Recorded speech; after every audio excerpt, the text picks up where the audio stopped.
Hello? Hello? Hello? Hello? Someone whose car registration number ACR0262, you left your lights on. You might run out of your battery and you might need a jump start.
Your attention, please.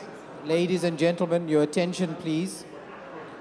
Will the owner of a Land Cruiser, a gray Toyota Land Cruiser with the registration number ACV 3042, a gray Land Cruiser, you've got your lights on, please will you attend to your vehicle? A Toyota Land Cruiser gray, registration number ACV 3042.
Can we all be upstanding? Can we all stand, please? For the Honourable Minister, Professor Ncube.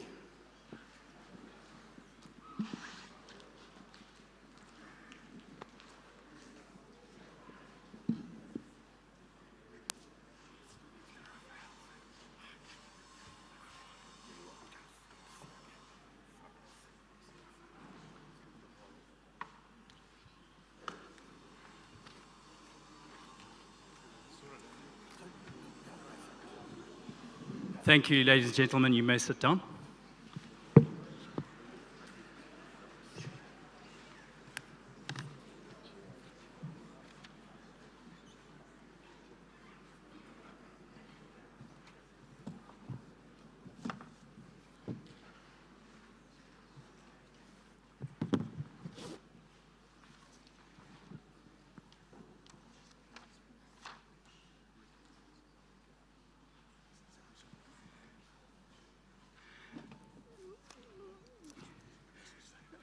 Good morning, everyone. I would like to begin by welcoming you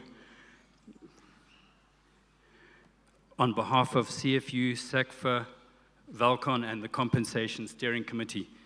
Honourable Minister of Finance and Economic Development, Professor Ncube, Raphael, Molina, Managing Partner at Newstate Partners, and Andrew Vumbi from Ministry of Finance. All of you, ladies and gentlemen, who are here present today, and all who may be joining us online today. I'd like to welcome you all and thank you for making time to attend. We've got quite a lot to get through this morning, so I would like to just begin today's proceedings with just a short introduction, just to give everyone a little bit of background and understanding.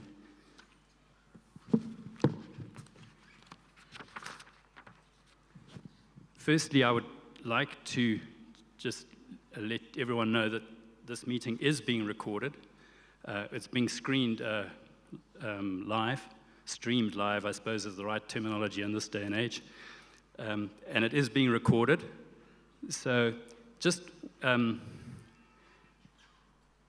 as a constituency, we as farmers who've lost our land during the land reform program have been through extreme hardship and suffered much trauma over the last 20 years. And this has resulted in a lot of emotion, a lot of wounding surrounding this whole compensation issue. I would, however, appeal to everyone present today to try and keep emotions under control and to be as respectful and courteous as we're able, dealing with this very emotional and very contentious issue. Before we continue, I'd also like to make a few comments.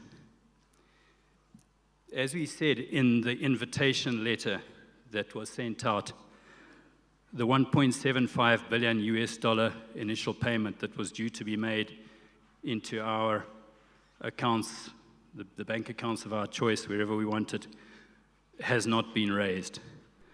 And we could all just throw our hands up in dismay and feel like, well, that's the end of the road. There's no hope. I don't believe that is the reality. As I said in my address at the signing ceremony 2 years ago today, the signing of the agreement, the global compensation deed, was the beginning of the process. The reality for us is that for compensation to become real, there's got to be a process of us as farmers and government getting to the place where we understand that we need each other. For Zimbabwe to recover and regain its place in the family of nations, and for agriculture to recover where we can get back to being the breadbasket of this region, there's got to be a settlement of the compensation issue. Likewise, for us to be able to receive any real compensation, government has got to realize that they need us, and it's something that we've got to realize that we need the government. You know, we can get the best legal rulings in the highest courts, the most prominent courts in the world, but that doesn't necessarily translate into money in our pockets or our bank accounts. So, having said that, today's meeting is not about voting on proposals or deciding the fate of the GCD. Today is an opportunity for all of us who are awaiting compensation to hear from the government via Professor Ncube, from Newstate partners who have been appointed by the government as their financial advisors and have been tasked with raising the money, on their views and listen to what they're proposing. And I would encourage you, when you hear the presentations, please don't, throw up your hands in despair and say that will never work. I believe that if we listen to the proposals, and also what we're going to hear today isn't something that's set in stone and concrete, finalized, take it or leave it. These are proposals that are being made to us that will be available for us to look at, mull over, put some ideas in to give feedback to Raphael, to the government, and hopefully it will lead to something that will be acceptable to us. But that is, as I say, it's part of the process. Today is not a voting. We're not having a referendum. That will be done in a proper, ordered, constructive manner when the time comes. And so please just listen with open ears, and let's hear what the Honourable Minister has to say to us, and then he will be followed by Raphael. So there will be opportunities for you to ask questions and make relevant comments. The Minister is going to address us first, followed by Raphael from Newstate Partners, and then we will have a question and answer time where both the Minister and Raphael will be available to answer questions. So without any further ado, I think I've covered everything. Honourable Minister, may I invite you to take the mic, and we look forward to hearing what you have to say to us from our government. Thank you.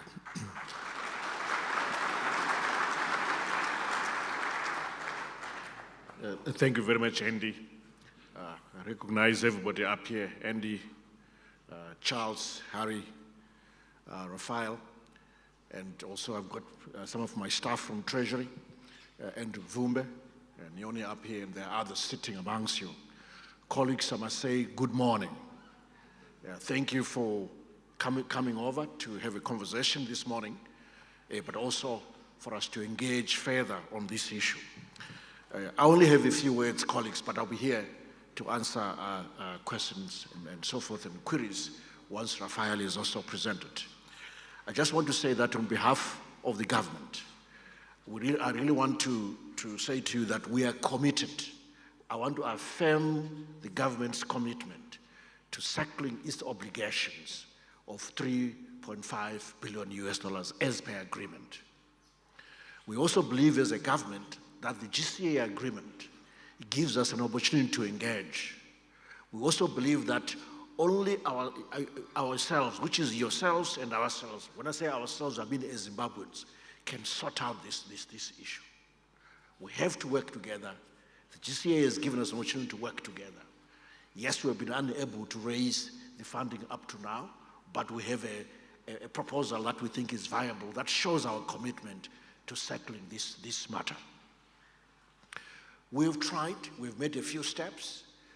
First of all, we, as a government, handed over shares in a company called Guvimba to the compensation fund that we've set up for your compensation. It's a small amount. When we valued those shares at the time, I think they were valued about $75 million or so. But now I'm hearing that the value has gone up 4 times. I wait to see the valuation. We have a board member from amongst yourselves who sits on that board, and dividends are being paid. But of course, these are very small amounts in the scheme of things.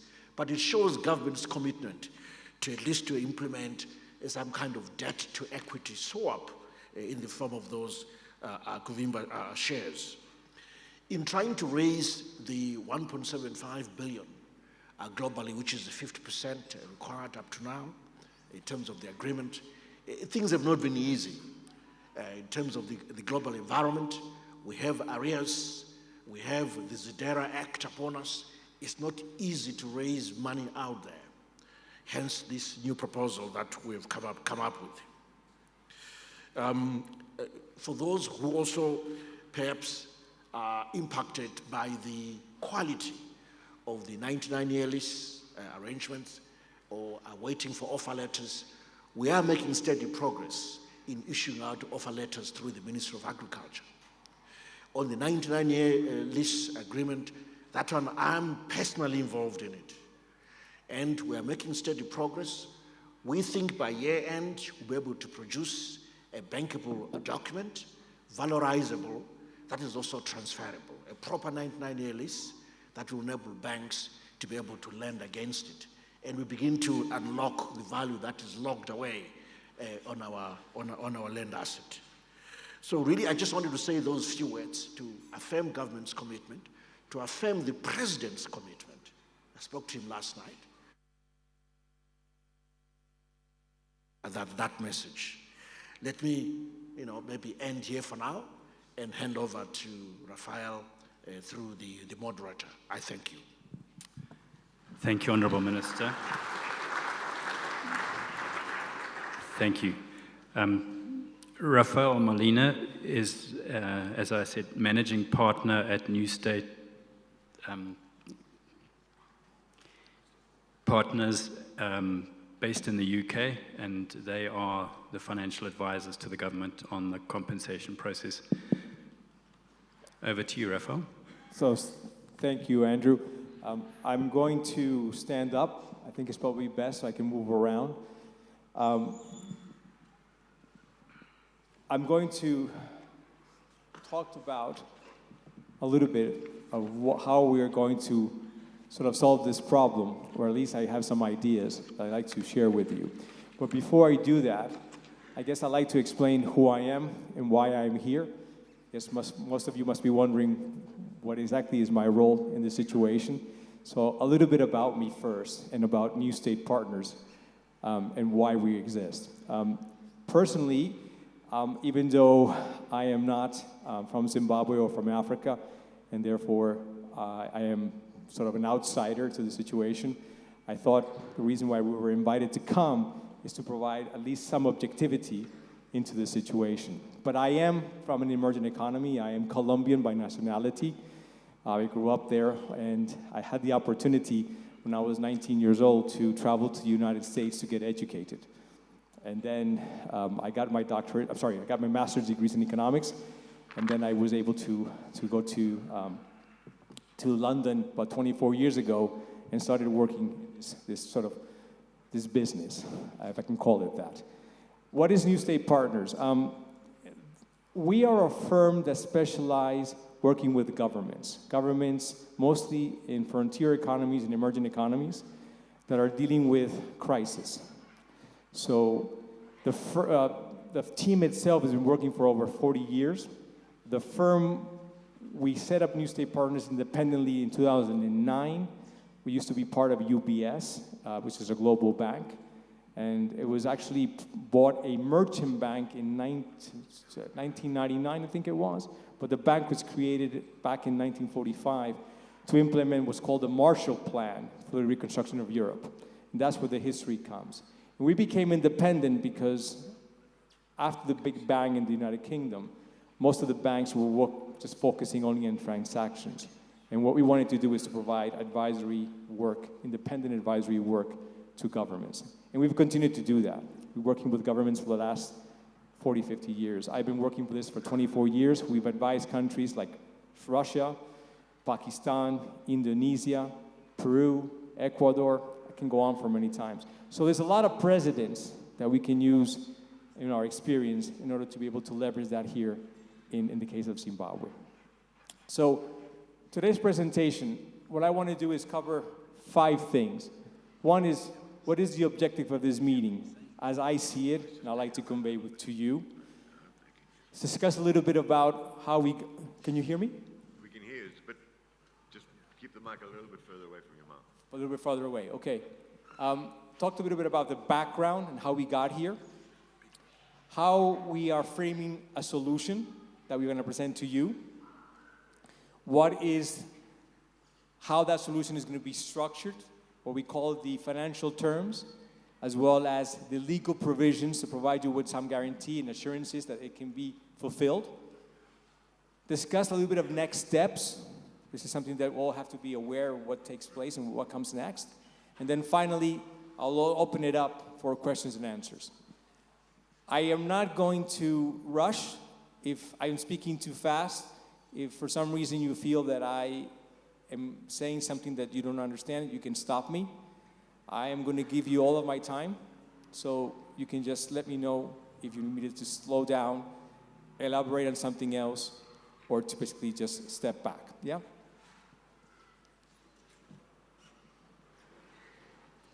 So what is the objective of this meeting? So what we're going to do today, the government is committed to pay you $3.5 billion in compensation for the improvements in the land that was taken away. The money was not been raised, and I'll explain why that happened. So we can't throw our hands in the air and just walk away.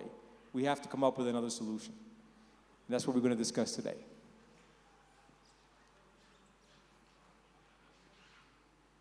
So the government, about 2 years ago, issued a request for proposals into the international community. They were looking for financial advisors to help them solve the problem of raising the funds to compensate you under the GCD, the Global Compensation Deed.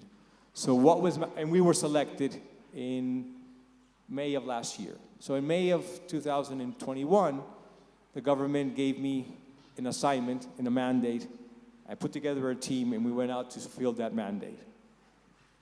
That mandate was basically to assess options that were viable and affordable for the government to raise the first installment of the GCD, $1.75 billion. So what we did is we went out and did a market assessment. We spoke to different potential investors, talking about banks, governments, multilateral institutions. We talked about hedge funds. We wanted to see what was the appetite that kind of exists in the international community to be able to provide assistance to the government of Zimbabwe in order to raise the funds that were needed to make this payment. What we found out in the course of those discussions that took approximately 6 months is that there was no appetite to lend money to Zimbabwe. That makes sense because we were just in the middle of a pandemic that has had huge amount of impact in the global community. There's also the fact that Zimbabwe has been in isolation for a very long time. There is a lot of concern and a lot of apprehension towards this government. There is also existing sanctions in the United States that have not been fully eliminated or withdrawn, and that's another big concern. And the amount of money that was required will be impossible to be able for this government to pay. The other big issue is that because of the arrears that this government has accumulated over so many years, the credit rating doesn't exist. There's no credit rating. So it's impossible for this government to go to the market and say, I'm going to raise the money like that. So we needed to look for another option. So what was the option? We spoke to the multilateral development banks. Who are those? The African Development Bank, the World Bank, for example. And we asked them, can you help us? How can they help us? They're not going to give us the money because this is not something for project development, right? This is something very different. But what they do have, they have these programs that are called credit enhancements or guarantees that can actually provide support to the government by lowering the interest rate. And because the credit rating of the government doesn't exist, they are basically providing their credit rating, their ability to borrow into the market to Zimbabwe so they can borrow cheaply. That is important because at the end of the day, if the government cannot afford to make those payments, then they will default, and they will not be able to raise what's left necessary under the GCD later on. Unfortunately, because of the arrears that exist, neither of those multilateral institutions wanted to provide those guarantees, those credit enhancements. So as you can see, we're going down the line and we're not finding any opportunities. Then the next, and I'm sorry, I'm going to go through the whole process so you understand what the background really is. Then the next sort of option we explored is, can we find a way to raise the money by collateralizing any revenue streams or any assets that the government currently has? In other words, let's say, for example, gold. The government has gold. The government is actually is extracting gold and selling it out there. Can we say, we will put a pledge against those revenues and use them to pay it down?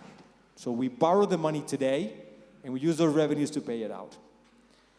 Well, and many countries have done that in the past. My own country has done it, Colombia.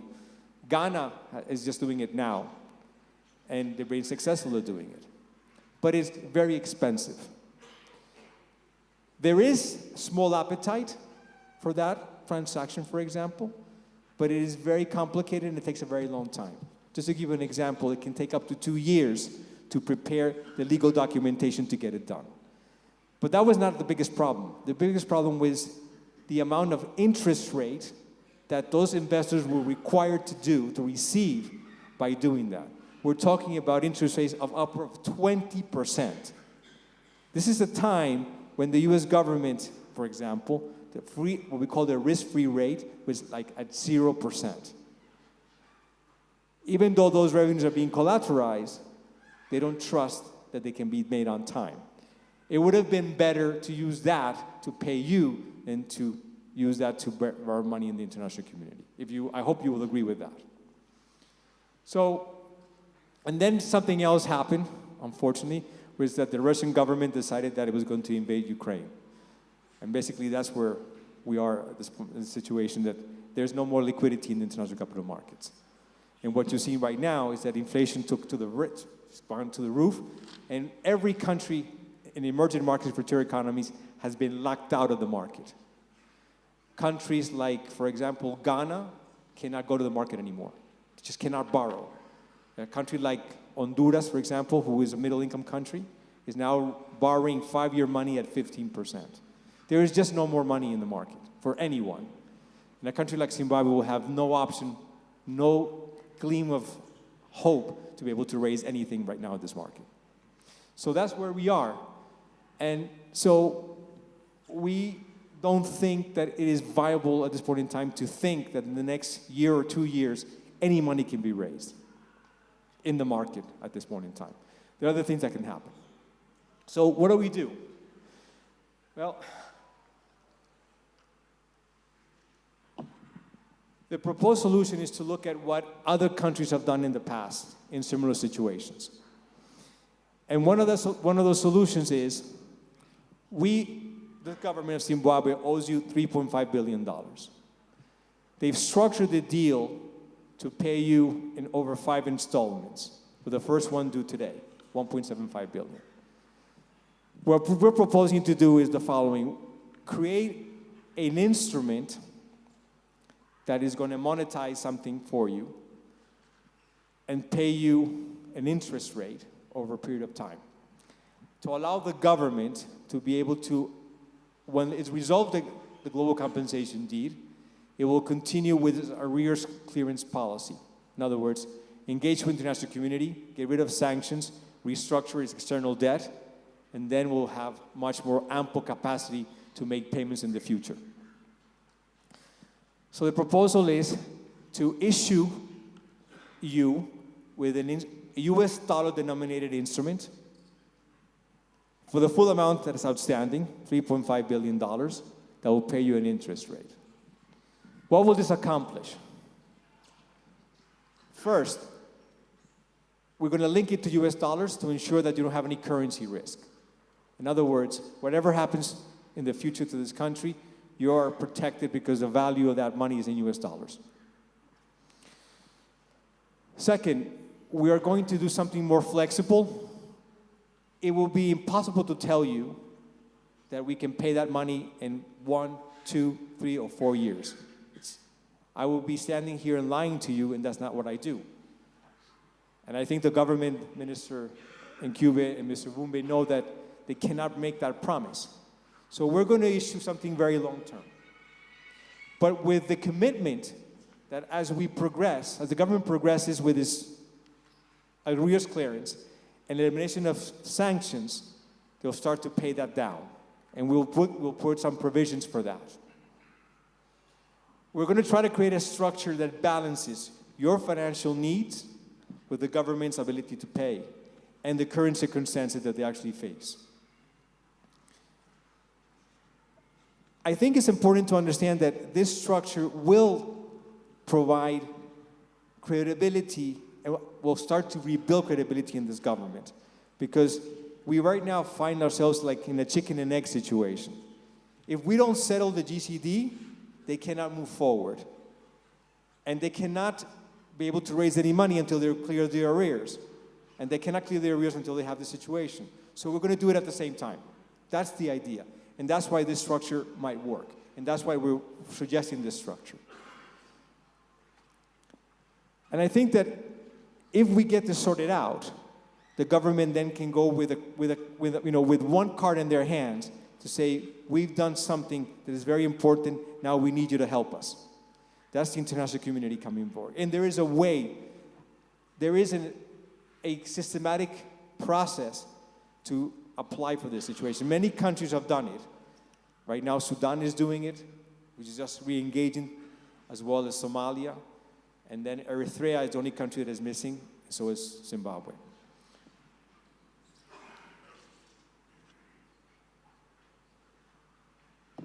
So structuring the solution.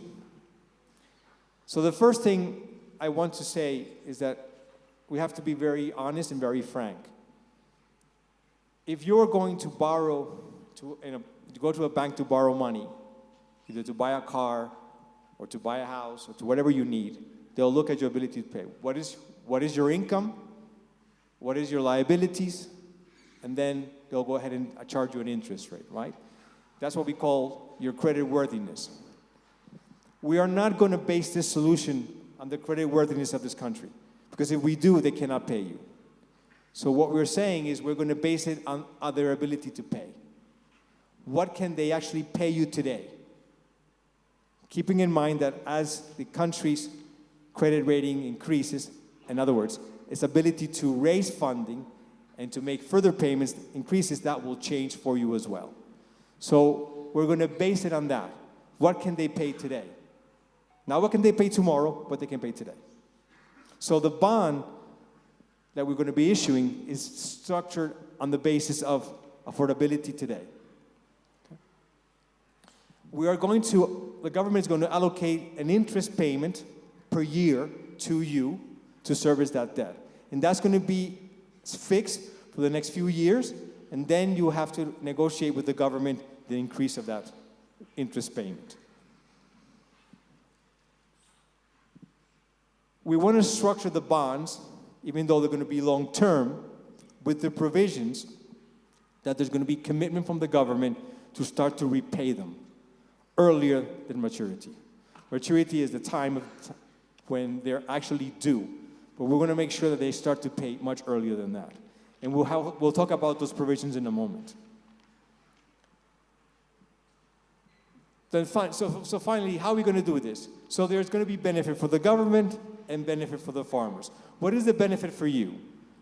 The first one is that we want to ensure that these bonds, over time, not immediately, I'm going to be honest with you, when the bonds are issued and they're in your hands, they're not going to have a lot of value. Only the promise of the government that they will fulfill to pay them. But we're going to structure them so that they can become tradable. What does that mean? That you can actually buy them and sell them. That is very important. And that's not going to happen over time. I'm going to explain that in a moment and how other countries have done it. I'm talking about the presidents of those countries. We want to make sure that these bonds have provisions that allow you to monetize them in different ways. You can sell them, you can keep them, but also that you can actually go ahead and try to use them to raise capital or to lend, to borrow against them from financial institutions or foreign investors. We're going to try to make sure that these are able to be sold and purchased by the international community, whether it's foreign banks, foreign investors, hedge funds, but it will take time. But we have to create the right structure to do that. And then finally, to provide the provisions that if you have liabilities against the government today or in the future, you can use that to pay them out. Now, what are the precedents for this? The precedents for this is that there are many countries who have done it. I will talk about, for example, the Soviet Union in 1993 when it collapsed. That's when we started to work with that, with the Soviet Union. A lot of when the Soviet Union collapsed, a lot of foreign deposits, US dollar deposits, were in the Soviet banking sector. When the Soviet Union collapsed and Russia became a country, they didn't have any reserves, and they couldn't pay them out. So what they did is they issued a long-term bond to the deposit holders, so the Russian citizens who actually had US dollars in those banks. There was no trust in the Russian government, never existed, and it was a very long-term bond with a very low coupon, very low interest rate. But it was the only option that they had. There was no support for this government and international community, the only way they could do. And it worked really well. Over time, those bonds, the government performed those bonds. It was a commitment by the government to make good on those payments, made those payments. They kept the coupon the same across until maturity. And then those bonds, after a few years, started to become tradable. They were able to be sold. The international community bought them. A lot of banks bought them. Other people bought them.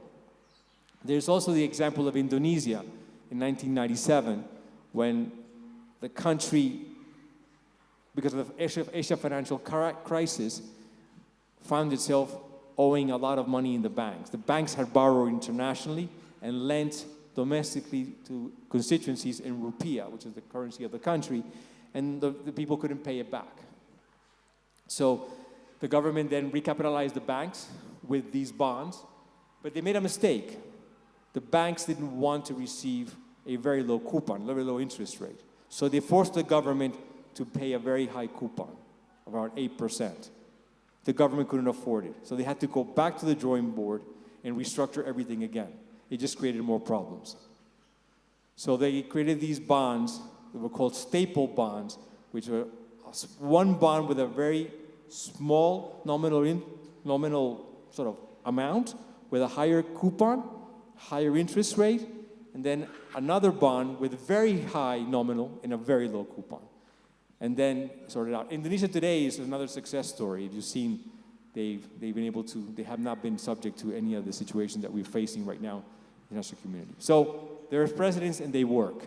I know it's not a lot of consolation, but I wanted to make you aware that those exist. There are also other examples in which it has not worked. But if we're going to work and move forward, we have to work together to be collaborative. And for the government, what are we trying to achieve for the government? We want to make sure that if they make a commitment to make a payment on those bonds, you will receive that payment at the due dates. That's why we're not going to be trying to fool you or fool anyone here about an interest rate that is not payable. So we want it to be affordable. That's very important. And why is that important? Because if you want these bonds or these instruments to have value in the future, the government cannot miss a payment. It has to create a track record. It's the only way that the value of those bonds in the secondary market will have any value. Nobody's going to buy them from you if they believe the government is not going to be making the payments. So it's going to take 3 or 4 or 5 payments before you start to see that there's going to be interest in these bonds. But it's better to make sure the bonds are payable than to make a commitment that they cannot honor. I think it's also important because the government has a unique opportunity here. Now, as a foreigner who's never been to Zimbabwe but has traveled throughout Africa for a long time, I didn't expect to see what I saw in Harare today, or this week that I've been here. It's an incredible country. I'm very impressed. I didn't expect it. I expected to see what I saw in Monrovia or what I've seen in Freetown in Sierra Leone, it's very different. People here look like they're doing well, and there's a lot of potential for this economy. But to unlock this potential, the government has to go to Washington, D.C., go to the G7, the group of 7 countries, go to the Paris Club, and convince them to provide debt relief. Debt relief is basically looking at the amount of debt that exists in this country that has accumulated a lot of past-due interest or penalties, and they have to be, to some extent, I will call it, say, forgiven. And if you do that, you unlock a lot of value here. Because the money that gets unforgiven, the government can then replow it back into this economy in social development programs. And this is very important to create that step, to provide the minister and Mr. Vumbe with the opportunity to go out there and make the case for that.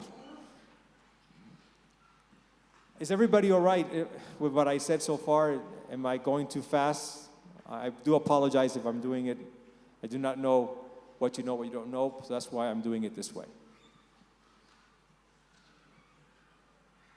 So now, we're going to talk about the terms. I know this is the most controversial. I have a lot of sympathy for you. I really do. My job here is to find a way, objectively, to broker something that could work for you and for the government. And even though I have sympathy for both of you, both parties, I try to take away the emotion. I don't have the emotion. So I try to do, what can we work here? So it's going to take a leap of faith, I do know, but I believe that. But I'm going to share something with you. I have, throughout my career, being Colombian, one of the countries who most suffered in Latin America has been Venezuela because of its policy that they followed. In 2017, 2018, the governor of Venezuela came to us and said, we need help. Can you help us? And I said, and I'm managing that process, I said, no, I'm not helping you. I cannot, with any conscience, go to the international community to say that I'm advocating or working for you, because I don't believe what you're doing. And I did the same thing in Ecuador in 2008, when the government came and decided to repudiate its debt. Not because they couldn't pay, because they didn't want to pay. And then they came to us and said, can you represent us? And I said, no, I can't do that. So when this government issued this RFP, I did it because I got to know Minister Ncube and Mr. Vumbe because of their previous roles in the international community. Mr. Vumbe at the World Bank and Minister Ncube and the African Development Bank. I believe in them, so that's why I'm here. So I believe that they will do it. So when I say that we're going to issue these securities and that there's no collateral, it's just going to be the full faith of the Republic of Zimbabwe, that's what we're asking you to do. Who is going to be eligible for these securities? Anybody who's a former farmer who has a claim against the government because of their land. The currency is US dollars, like we said. We are suggesting that not to issue the amount that is due today, but the full amount on the GCD, which is $3.5 billion. That's about 50% of GDP for this economy right now. So it's a huge amount. So you can see that it's going to be very difficult to amortize it, but it's possible to do so. We're asking them that they get issued today. Obviously, you're not going to get a piece of paper today. You're not going to get the bond today, but it will be issued today. So in other words, why is it issued today? Because you start to accumulate interest from today. We're proposing that these securities have a 20-year maturity. Now, I know that when I say that, you probably are taking a gasp of respiration and saying, impossible. But we're doing it to satisfy the international community as well. The IMF and the World Bank, the African Development Bank, are not going to agree to support this government in its efforts to clear arrears if they feel that this is not payable. And if we make it 5 years, they know it can't be paid. But even though it's 20 years, what we're trying to create is the right structure to repay you faster. So that's why we have the maturity date of 2042.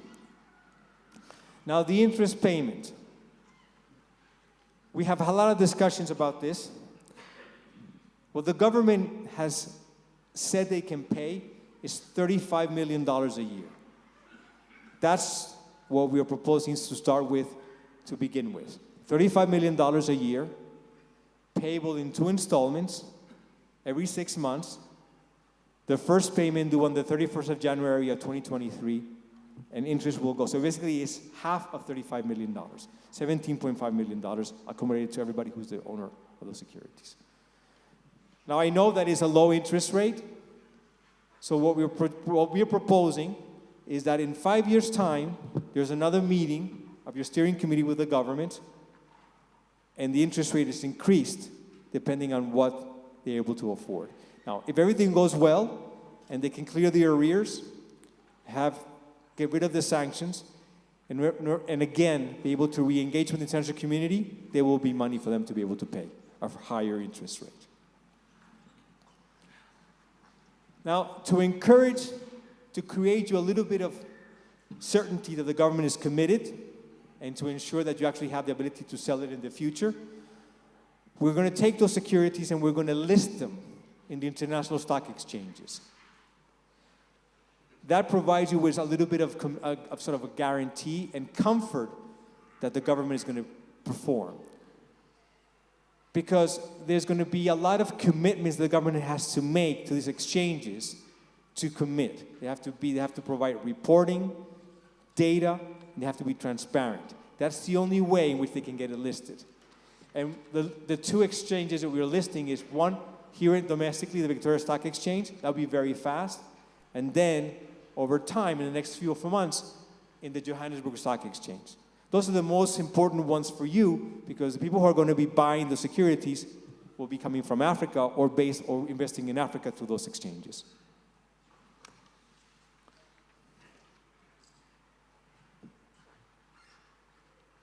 Finally, the legal provisions. This is very important, and most of these legal provisions have been designed having consultations with some of your representatives. The first one is that it's fully tradable. So there will be no restrictions on who can buy it, who can sell it. The second one, and this is important for all of you, the deed of accession. For you to be able to get compensated, you have to sign that and give that to the government. For the government to be able to pay you, they have to have it in their hands as well. That's not acceptable to any party. So what we're proposing is that we put those deed of accessions into an escrow account with an international agent that will hold it on your behalf until you're fully paid out. The government, so in other words, they're held in trust, and you can receive your payments. When you're fully paid, they'll be released to the government. Third, this is where we saw periodic redemption of the securities. So I'm going to be honest, it's not going to happen in a year, probably not in 2 or 3 years, but as soon as this process goes over, the government is going to make a commitment that when it raises money, or that when it actually receives other funds, either by a sale of an asset or whatever comes out, it will prioritize these securities and start to pay them down. The problem that you have is that many of you have very different financial interests. Some of you might need to sell them much faster than others. So therefore, what we're going to suggest is an auction process. In other words, the government will come to you and say, I have $100 million available. Who wants to sell them to me? And at what price? And therefore, it will allocate it that way. I can explain that. It's a very simple process, and that's how a lot of governments sometimes issue debt domestically in international markets. But that's the commitment from the government. The fourth commitment from the government is to establish a debt reserve account.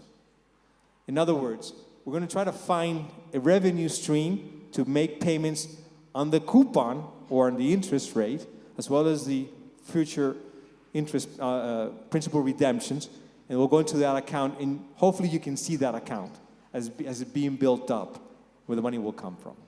So that's been under discussion right now, and we'll see how we can get that sorted out.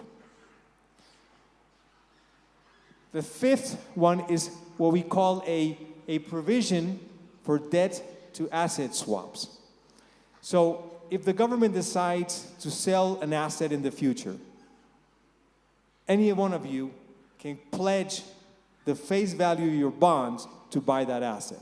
You'll have the first option to do so. The government is committing to do that. The next provision is that any payment that is due to you, whether it's from principal or from the interest payment, will not be subject to any taxation in this country. And that includes inheritance, income, or any other tax. And there's one that we're missing here that we were discussing today, which I just discussed with Mr. Vumbe, which is because the government is going to go to the international community to request debt relief, in other words, forgiveness of the arrears. What the international community will do is they will come to the government and say, you have to seek comparability of treatment from all your creditors, domestic and external. What this government is going to do is going to say to the international community, I can't do that. I'm going to protect these bonds. These bonds, these securities that are owed to you will be ring-fenced, it will be protected, and will not be treated under any of that international treatment. Again, there is precedence for that in many countries that has happened. And why we're saying this is because this is not a debt that the government went ahead and borrowed and for a particular reason. This is something that we're actually trying to do to solve a wrong and to right it out. I think the international community will understand that, and that's a commitment from this government. I'm going to stop here. I want to thank you. Oh, sorry, before I do that, I want to talk about next steps because I forgot. Sorry, I apologize for that. Apologize. What are the next steps? The first thing is what I've proposed to you. We call them head of terms. There's two aspects, the financial terms, the legal provisions. This is what is on the table. So you're going to have to sit down and discuss it with your representatives. They'll come back to us, and then we will be able to finalize that. We need to get your approval so we can then work to the next thing, which is draft the documentation. Now, like I said to you before, these bonds will be issued today, but the documentation will take time. So we're going to be asking from you for an extension to issue this, to give you the securities and the documentation until the end of December, which is 4 months, so that we can actually get it all sorted out. Then, after the documentation, after you've given the approval, documentation is ready, there's going to be another consultation period to have the representatives review the documentation and to ensure that everything that's been agreed is incorporated into the documentation so that you are fully protected. Documentation will be drafted by the government, not by us, not by you, by them. But you'll have an opportunity to read it and basically comment on it to ensure that you're comfortable with what has been put there. The government is then, this is Mr. Vumbe's task, which I actually do not envy. Once he has that in his hand, then he'll begin the process to push ahead with the arrears clearance process for the government. It's for everybody's benefit. And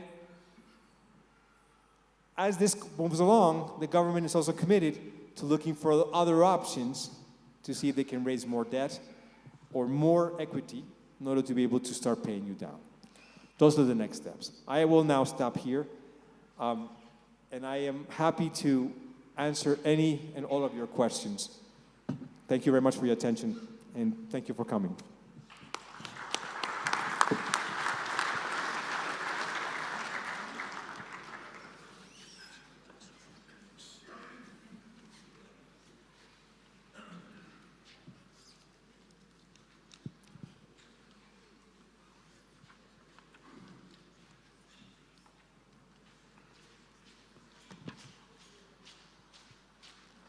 Do we have a mic available? Sorry, you've got Raphael, thank you very much for that very comprehensive presentation. I would like to now open up to the floor for if anyone has any questions, things they would like clarified, or some comments, either for Raphael. The minister's also here. He's said he's very prepared to answer questions. So yeah, if you would like to ask a question, please put your hand up and we'll bring you a mic.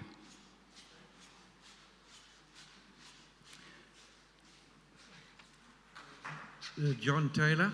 I'm asking the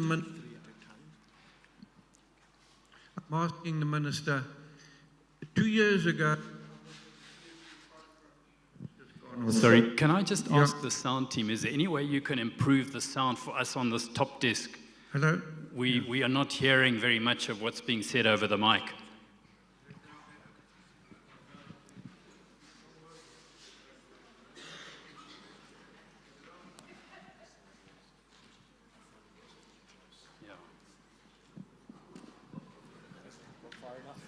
Doesn't go far enough.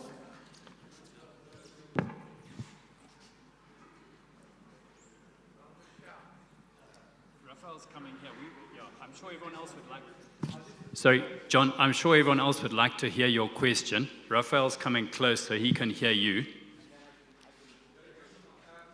years ago, I was at the CFU conference, and a minister was there, and he assured us that within a day or two, they were tweaking the bankable 99-year lease, and that would be released.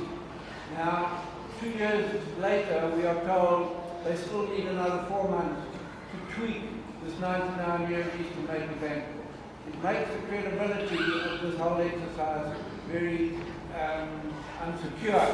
The second one was 6-7 months ago, there was an interim relief payment released by the government. That has not happened, and we still haven't been paid, which also adds to the lack of credibility to this whole exercise and to the government and the ministry. They're just not coming up. And so how are we to believe the future is going to be better than the track record, which is a failure?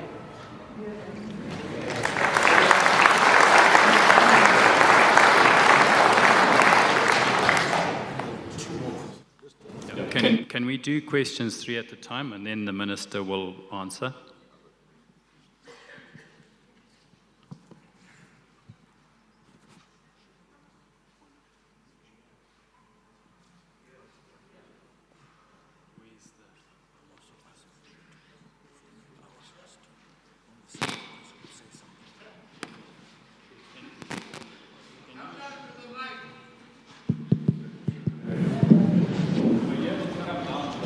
Testing 1, 2. I just want to find out, Dr. Minister, thank you very much for your address. The November mining project and the collateralization of that, is that going to be together with the whole scheme that you're talking about? Will it be bundled together as one, or are they separate issues? The asset purchase, Kuvimba, is that a separate standalone issue, or is it going to be bundled together with the bond? Okay, do we have another question? Can I ask you to come down to the mic, please?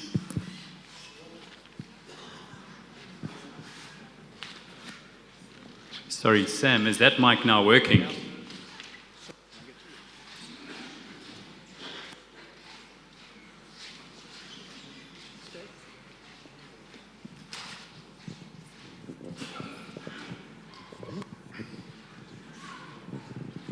Mr. Chairman, an agreement was reached between the CFU and government. Government was unable to fulfill its part of that agreement. If we now have to accept bonds instead of money, I believe this whole agreement should be renegotiated. First of all, it should be backdated, the bonds should be backdated to the date of acquisition. That is about 20 odd years now. And also, I think we should look at the quantum figure to get it to the value of the assets which was acquired by government.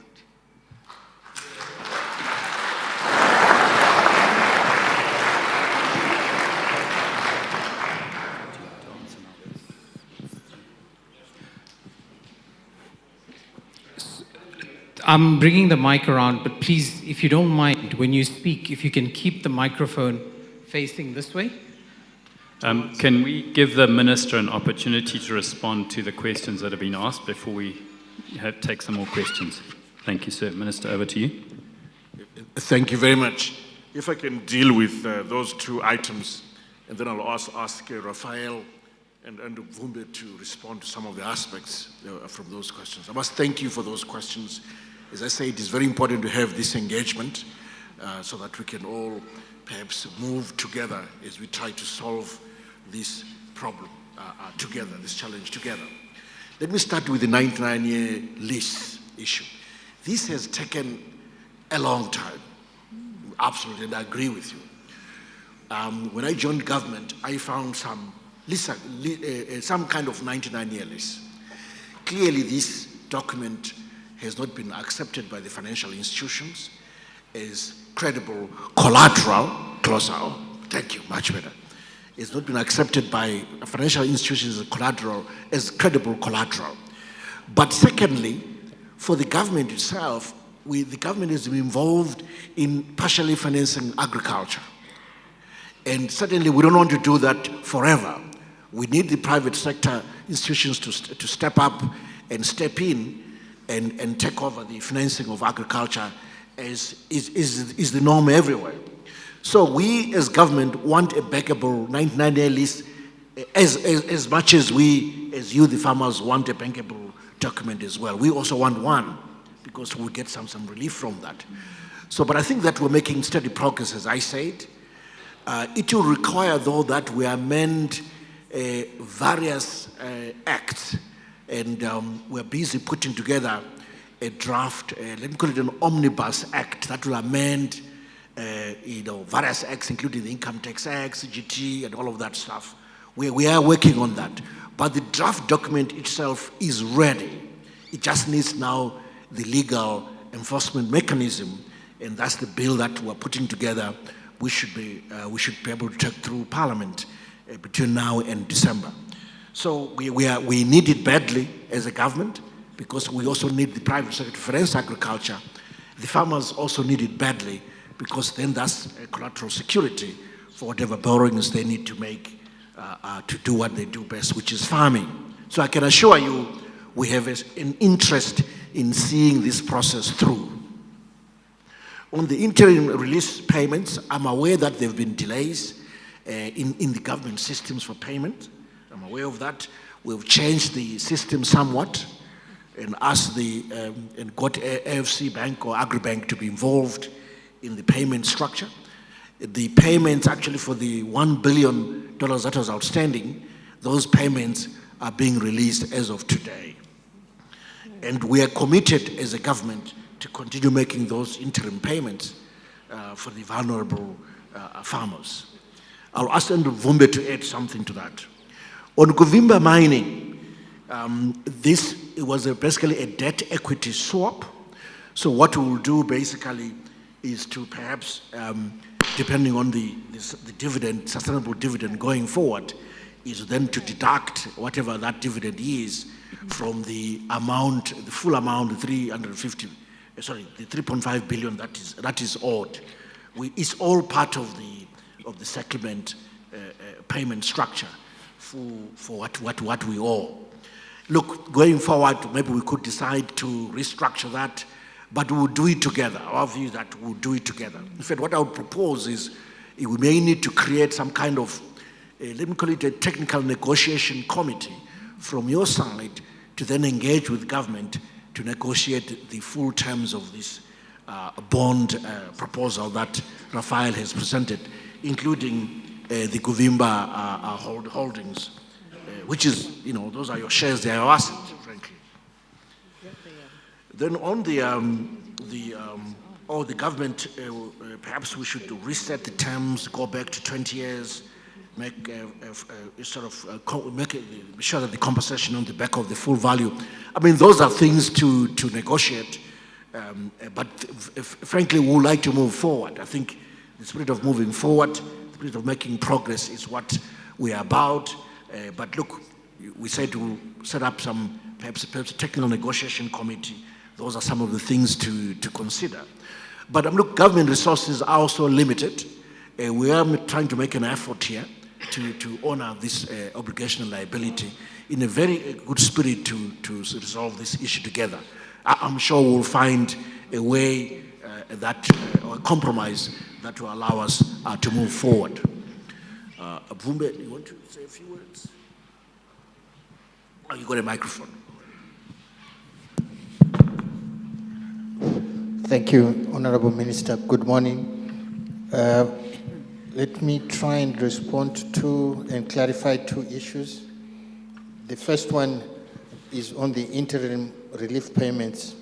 First of all, let me apologize for the delays which we have encountered with these payments. As our colleagues are aware, we have been trying to streamline the process which was being undertaken through the Ministry of Agriculture, where we experienced some serious delays and challenges.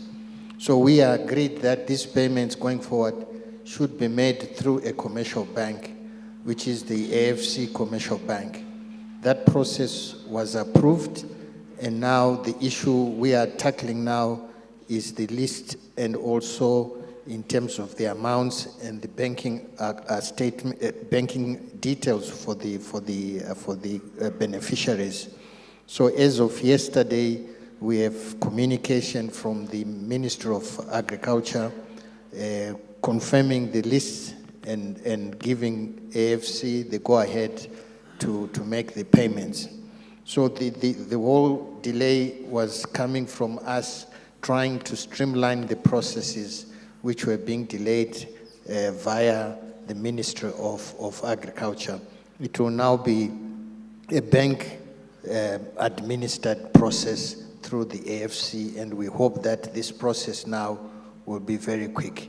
The 1 billion has already been disbursed from Treasury, so it's already with the AFC. So I think in the coming days, we should be able to disburse much quicker than the first and second interim relief payments. But really, we would like to apologize for the delays. On the second issue of the Kuvimba and the others, I think the process is that including the interim relief payments and any value created by Kuvimba, those will be part and parcel of the global compensation deed. They cannot be separated. So any payments made will be deducted from what has been claimed by each farmer. Thank you.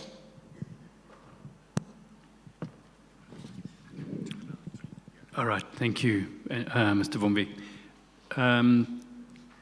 Who else would like to ask a question? Okay, can the lady with the mic, do you want to ask a question?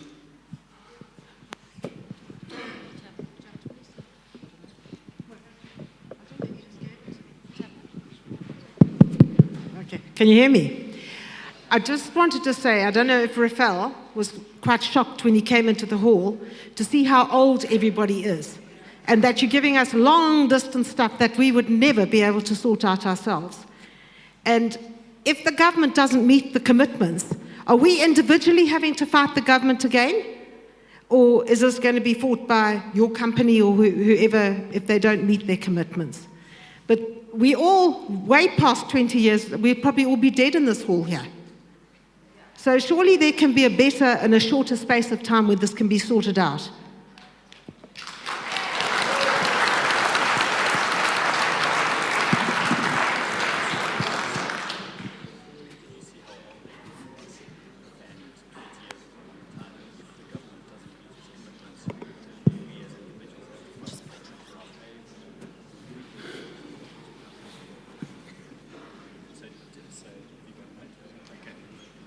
Next question, please. Chairman, can you hear me? Chairman Barry Munro, with your permission and that of the Minister, there's a few pertinent financial questions we'd like to put to the Minister, which would probably be more than the 3 restricted. These are non-inflammatory, entirely restricted to the financials of the deed. Would that be acceptable to the Minister and the Chair? Sorry, Barry, we're struggling to hear on this desk through the mic. Can you, if I speak louder, are you able to come down? Yeah. And speak? You can speak through the mic down here so that everyone can hear you, and then we can hear what you're saying.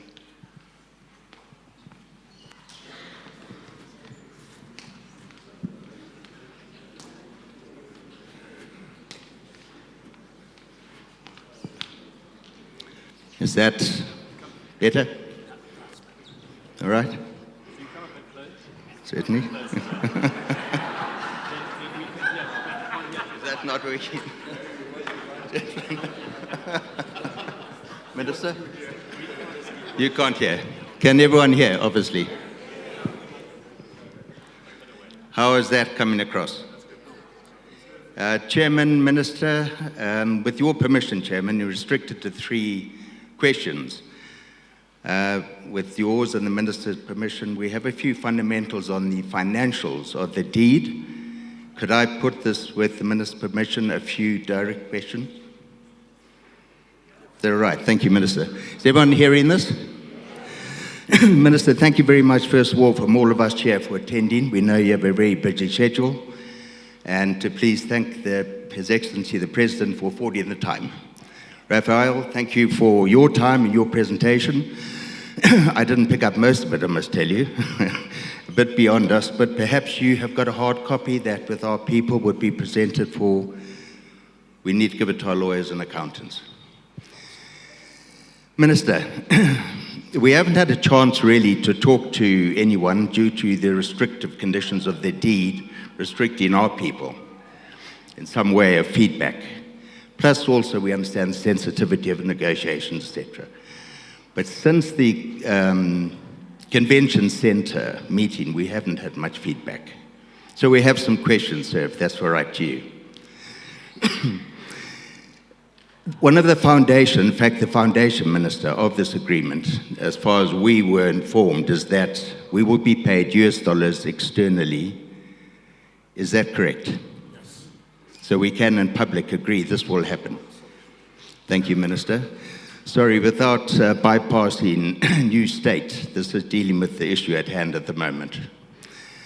Minister, it's fine to say that, but the laws of the country don't allow it as we stand, as we talk right now. This is a civil contract between government and ourselves. Statute law supersedes and statute won't permit the externalization. Will the government commit to all necessary legislative amendments to allow that externalization? Thank you, Minister. Minister, the next worry that has been of concern for some time is the money going. The terms of the deed, Minister, quite frankly, are very one-sided. That's the job of lawyers. However, there are concerns as a result. We would very much like to see that money, it was mentioned early on by Newstate, going into a international signature escrow account. In other words, the papers go in, the money goes in to an international facility. When the money is available, the papers are then handed over. It's normal sort of international practice. That gives us confidence, Minister. The government wants to draw a line in this. They want that letter of cessation. But we need the money before those letters go over, Minister. So it's a suggestion to you to give confidence to the constituency that this could be facilitated. Minister, it's been 2 years now since the signature and 1 year since the initial payment. So again, confidence is not high out there. We fully understand the situation Zimbabwe's in. We're all on the same team, Minister. These are all loyal, dedicated Zimbabweans. I want you to really know this. Some of us are third, fourth generation here. We would very much like to understand and believe, but we're elderly now. To receive 50% of the payment and then hand over the documents takes a lot of bravery. Are we ever going to see the other 50%, Minister? We've already taken a huge reduction from 5.2 billion, your own government calculation on our improvements, not even including equipment or so on. It's restricted. Our people negotiated and came to that figure. We can't take any more deductions, Minister. 3.5 out of 5.2 and Valcon's 5.4. We've taken a serious knock here. Is there no way that we can receive the figure up front, the whole figure? Government has to raise it anyway. Or failing which that escrow account becomes a necessity. In other words, until full payment, there can be no papers. Minister, those are the core elements of the inquiry. Here we understand the difficulties in raising the funds. We are all together. We understand Newstate being here, trying to find a solution. It seems quite a complicated one, which is definitely going to need a lot of analysis. But the people here want solution now. And many, Minister, simply do not have the funds to take them much further. The interim payments have been of great use, and thank you for that. But an administrative nightmare for our folk here. And some of the folk out there aren't coping. So as you touched on it early on, Mr. Vumbe, we really are grateful for it, but there are people out there that really 20 years later, some 22 years later, need government's relief. Thank you, Chairman. Thank you, Minister, for your answers.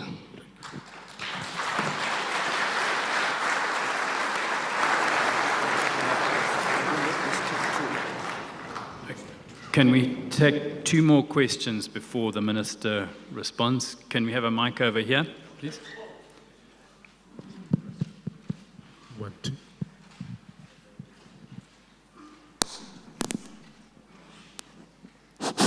To the Honourable Minister, to all those delegates who are here and have put in many hours of work, matter of fact, years of work, a lot of it unrewarded. We have a situation where the devaluation of the currency given to us is so bad that if your wife goes shopping, she's going to come back and chide you because she hasn't got enough money. So that's step one. So that billion has gone in half before we even started. The second one, to add value to your bonds, would make them useful as payable for tax. So if a company has a big tax bill in whatever currency, but US dollars in particular, and they come to me with a bond, and I say, right, my bond is $1 million, you can have it for 800,000, can they give it to you as payment for tax?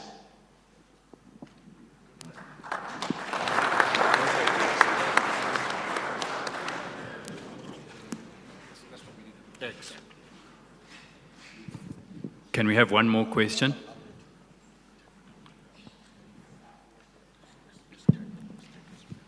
Thank you. Thank you. Good morning, Honourable Minister and everyone. I've just got a couple of questions. Just before I get, I'm Rusty Markham. I'm the MP locally here. Just a couple of questions which have come up already. I just want to cover. The 99-year lease, I'm very skeptical of myself personally, but I'd just like to let you know I am not aware of any 99-year leases that have come out in the last 10 years, including for Indigenous farmers. And I've asked that question in Parliament. So I have no confidence in the 99-year lease. Where I'm heading is this country used to work on collateral from about $3 billion worth of land that's been taken away, and that's why the ministry is under pressure funding the agricultural program, because they've taken away all that collateral of land. Is there no way that the bond can be related to the land and bring that collateral back onto the land? I know it's a political question, but you've got to ask these questions. My issue is very simple. We mentioned here about the coupons, etc., and the bonds, and that you can have a shot at government assets. Is land not a government asset? Is there not a dichotomy there that we're going around in a circle because we won't face the truth? It's just a question. My next issue, I'd like to just bring into another perspective, Minister, and I've asked this, the Minister and I go back a long way, we're friends, I believe. The issue is very simple. I've asked the Minister regards the settlement deed, why it's not brought to Parliament. And the answer the Minister has given me is very simple, is that there's a confidentiality agreement which keeps us all quiet. My question is why? Because that is now a national debt. If Parliament is the oversight body of this country, we should know what's been going on. Because you'd be shocked how many people want to push this through. And I'm talking across board. The Minister will tell you that I talk to my friends and my enemies in the same voice. The issue is very simple here. If it doesn't go to Parliament, even if it's approved, it's going to come and knock you back on the head. That's the only reason I'm asking the question. It's not to stop anything. It's to push it forward as quick as possible. Because it's not just you guys sitting here. Just for the record, by the Minister of Agriculture's own admission, there's 640 indigenous farmers who were kicked off their lands as well. Not one is back on there. Not one is covered by the global settlement deed. Not one of the issues promised in Statute 62/2020 has been fulfilled yet, because it takes time. Minister, I'm just asking you to look at here and look at the average age of these people. And what you are offering us here, everything we are talking about here will be taken over by our children who know nothing about this and won't follow it through.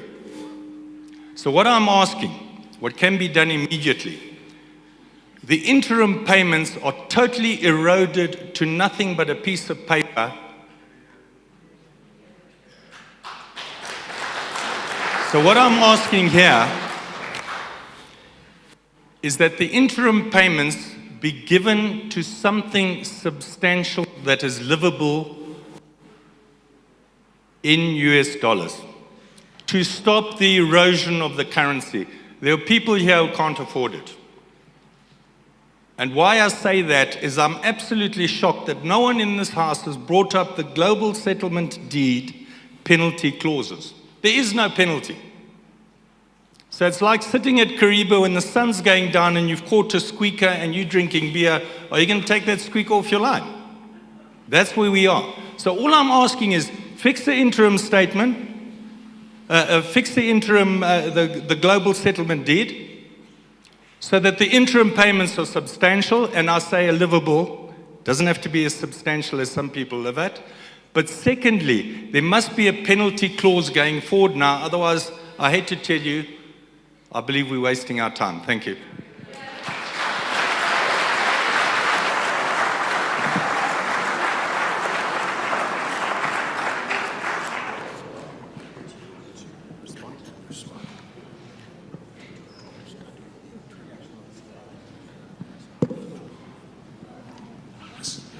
Let me answer a couple of questions. The first question is, in terms, this one is very complicated. I think this is better. Can you hear me better? Okay. This is better?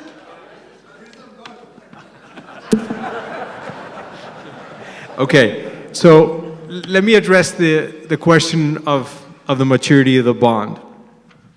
So there's a couple of issues here. The first issue is I completely understand that 20 years is basically doubling what you already suffered. That's not what we're trying to achieve here.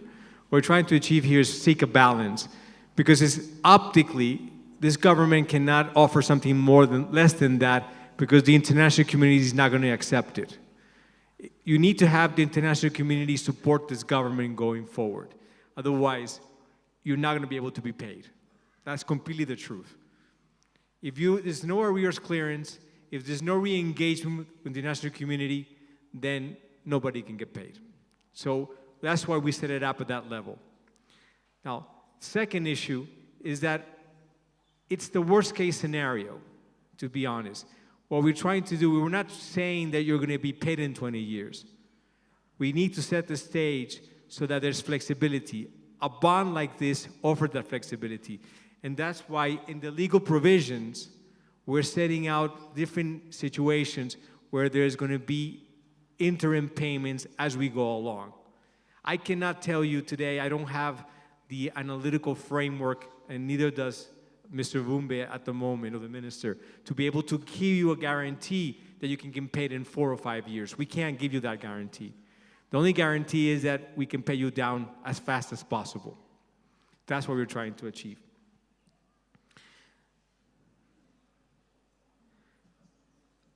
In respect to the issue of the deed of accession, I completely understand that you don't want to surrender that document.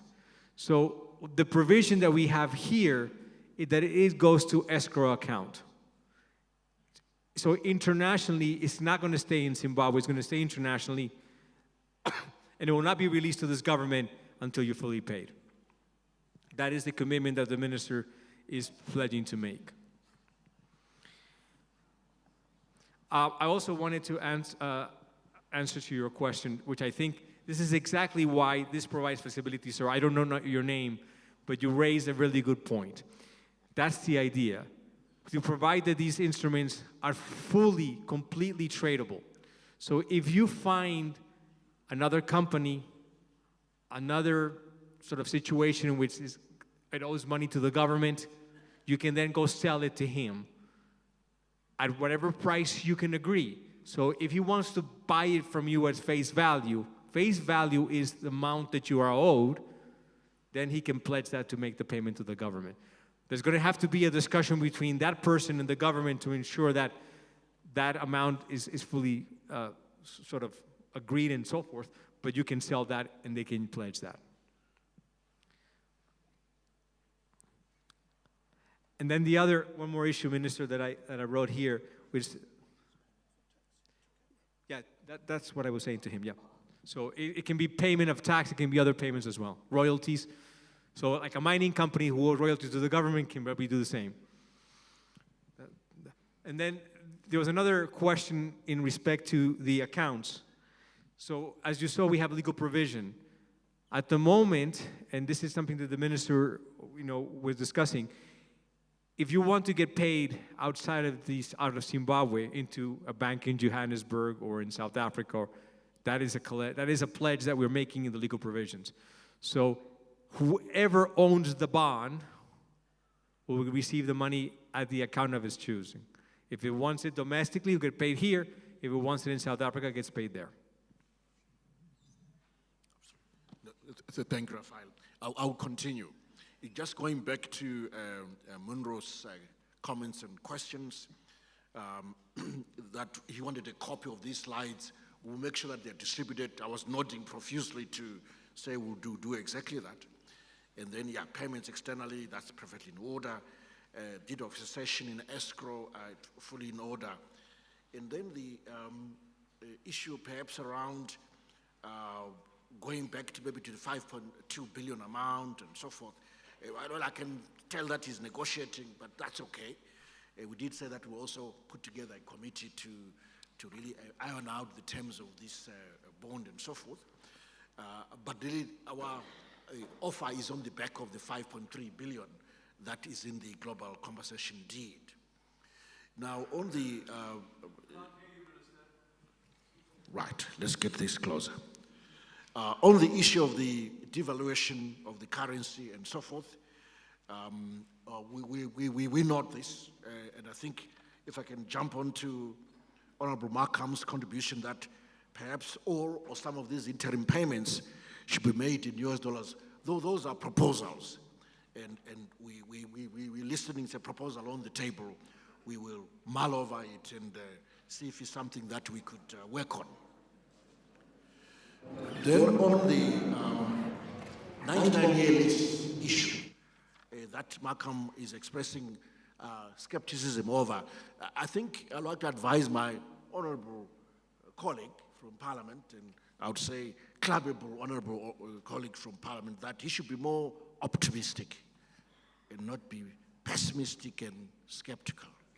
There is enough skepticism in this world. It's causing wars, it's causing tensions. We need a bit more optimism, frankly. So I would like to say, if we could work with us and be a more positive voice as we try to resolve these issues, that would be most welcome. I think everyone will appreciate that. On the issue of linking the bond to the value of land and so forth, I think those are issues that we really tried to work through when we did the prior negotiations, but maybe he's negotiating. That's also okay. Now, on the confidentiality of the terms of the global compensation deed, he had asked me in Parliament to give him the full document that we signed off, and I refused. And I gave him the executive summary because I was following the law, that Parliament will only receive this document once we've agreed a liability structure of sorts, such as this bond. So once we sign off on this bond and commit to paying, I will take the bond terms to Parliament for debate and approval. That's why we're requesting this 4 months to do all of those things, part of which is going to Parliament. But before we do that, I cannot take it to Parliament legally. It's not yet fully a liability of government technically, and Parliament should just wait until we conclude, then I will take it to them. And I will ask my honorable friend, capable friend, to wait until that time. You talked about penalty clauses and so forth. Look, we're all friends, at least we're trying to resolve these things amicably. But look, maybe he's negotiating. But we hope there will be no penalties, and we try to on our side of the bargain as we are trying to at this moment. So let me stop here for now. Maybe there's someone with a closing question or comment. I still have a few minutes, and I'm sure Raphael has a few minutes as well.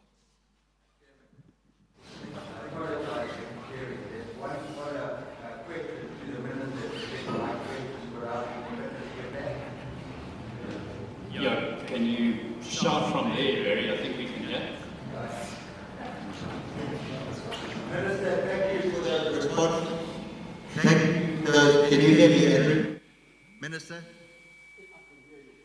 Thank you for those responses to those questions I gave. But all, Minister, is the document that was signed 2 years ago, the deed, does not reflect those questions I asked you that you answered. Would government be in a position to amend that deed to include those important provisions that you guaranteed, payment externally, escrow accounts, etc.? Would you be in a position to make a statement on that? It's very important for us. The way we see it now, Minister, is what the deed in law states. It's specifically missing the conditions precedent, Minister, which is the norm in any contractual agreement, which is the account. So in the event of non-compliance, what's happened, or non-performance, we, the farmer, don't have much leg to stand on. The conditions of that deed in law makes it very difficult for us to contest anything as well. The questions you very kindly answered, Minister, and thank you for those, very encouraging. Would be wonderful if they could be included into that deed to clarify it for all of us. Thank you.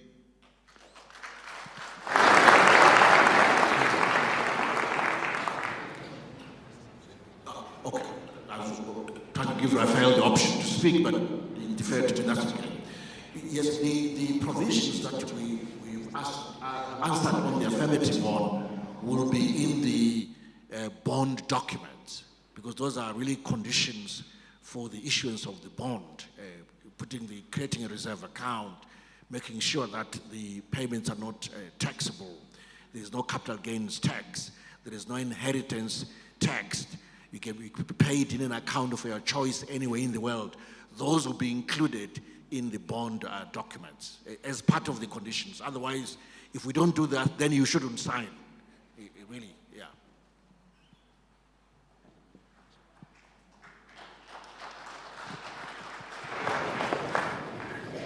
Is there one more question? I know the Minister's got another engagement, so I think we've got time for one more question.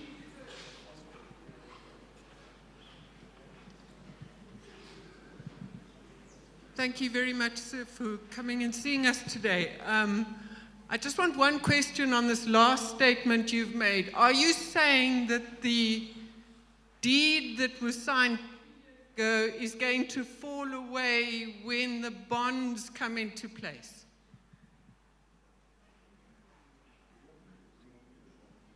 No, it doesn't fall away. Basically, the bond is merely the payment instrument. And we're saying that we're going to include certain conditions in there that will make it favorable to you. And that's the question that Mr. Mandro was asking.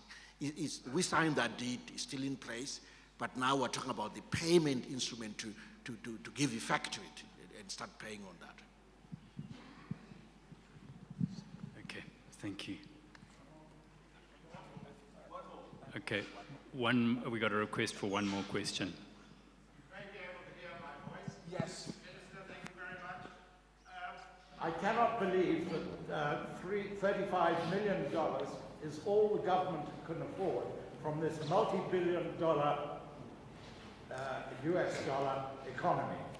That represents about 0.5% of if this question of land is so important and it needs to be settled, how come you can't produce more than 35 million? That represents, in terms of gold, a minimal amount. We all know that the gold leaks from this country desperately. You know that yourself. Secondly, could I just say, as a person, like many of the people in there, born in the first half of the last century, I don't really understand what this bond is going to be worth to me when it comes out. My $100 bond, as I understand it from Raphael, is worth nothing for the first 2, 3, 4 years. I could be dead then.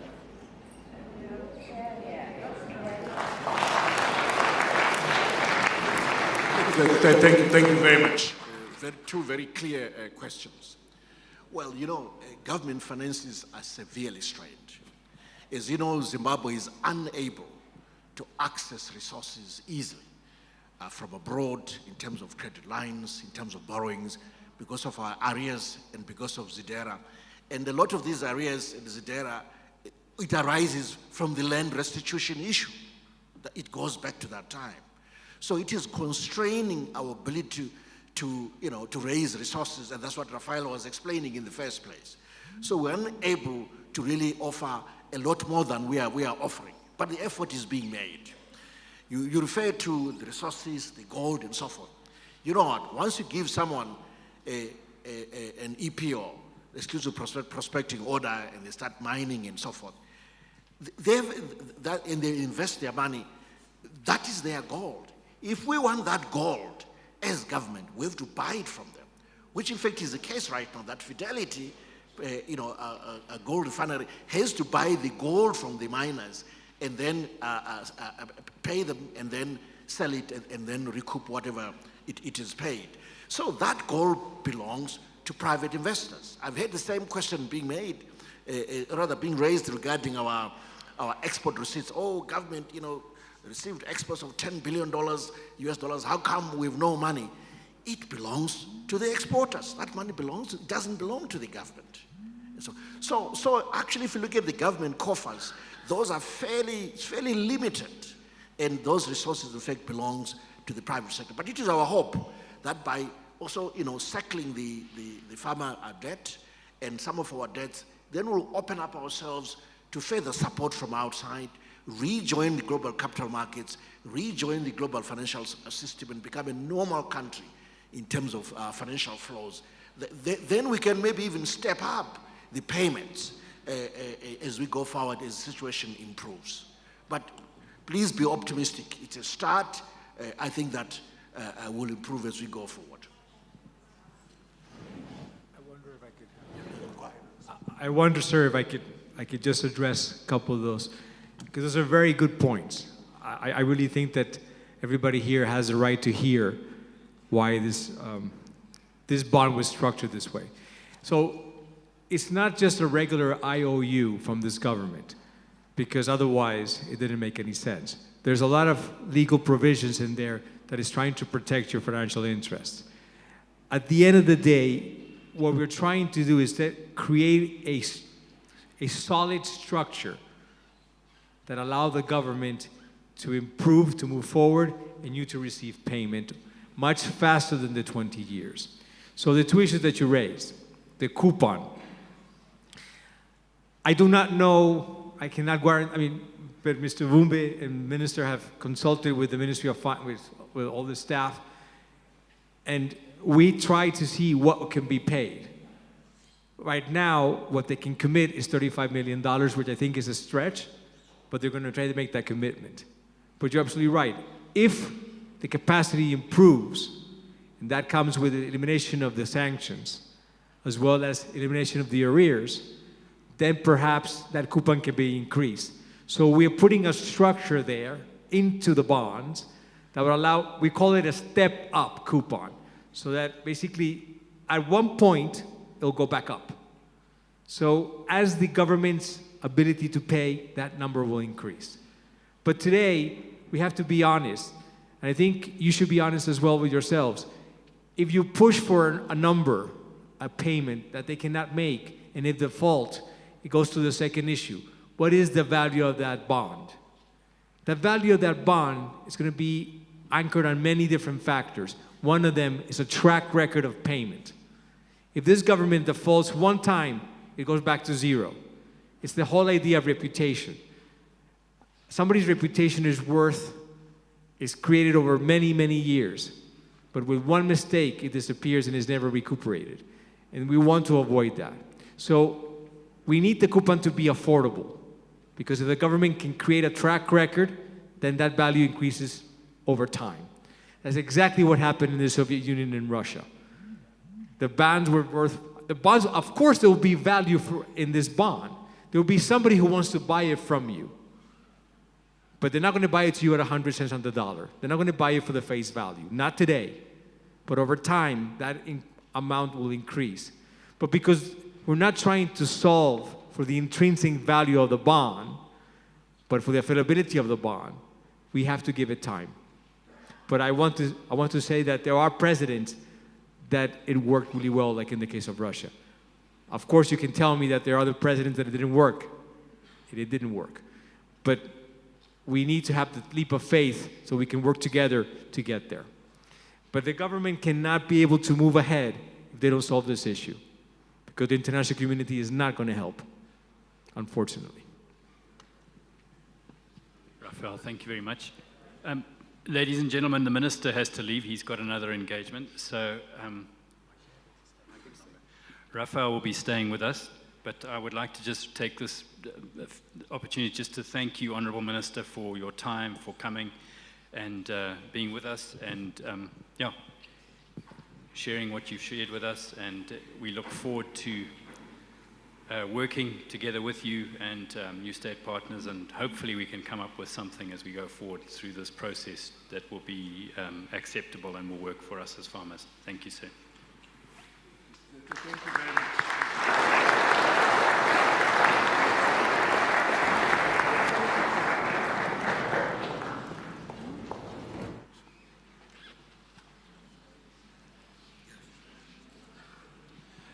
Ladies and gentlemen, what I suggest is that maybe we just take a short break, comfort break, whatever you'd like to call it, for 5 minutes or so, and then we reconvene. There are other issues that we need to discuss.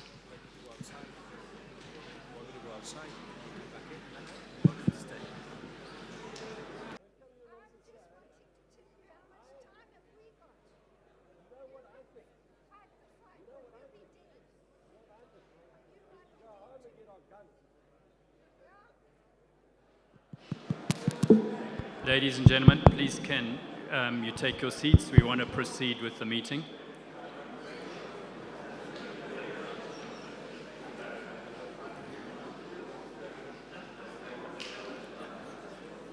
We've heard from the Minister, we've heard from Raphael.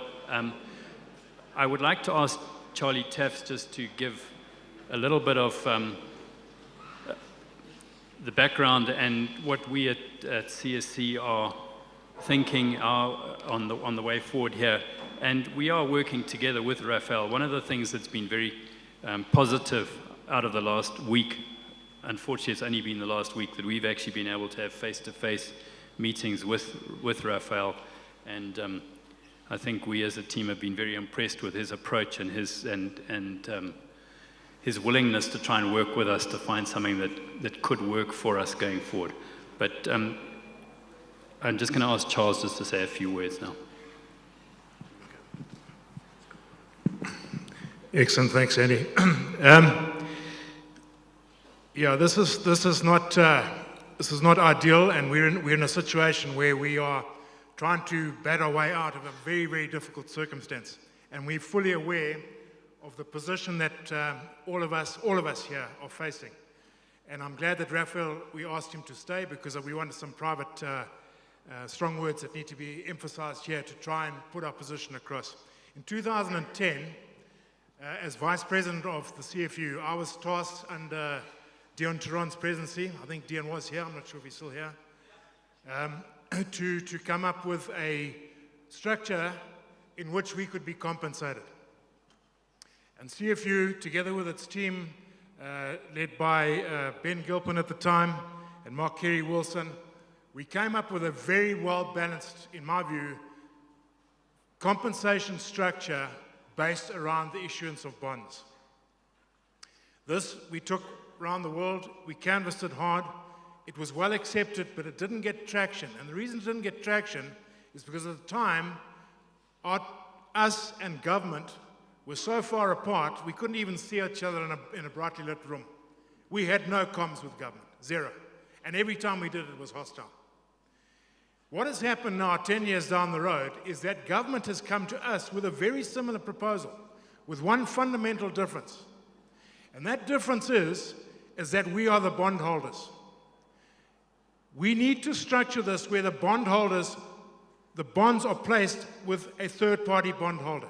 We've discussed this, Raphael, and we will work towards this. The object being that we now release our bonds to this third structure and get paid in full day one. That is our intention, to work with Newstate partners, with Aaron Fox, who are Washington lawyers, with OB Investments, which are financial advisors based in Israel, and with the government and with ourselves, to come up with this position.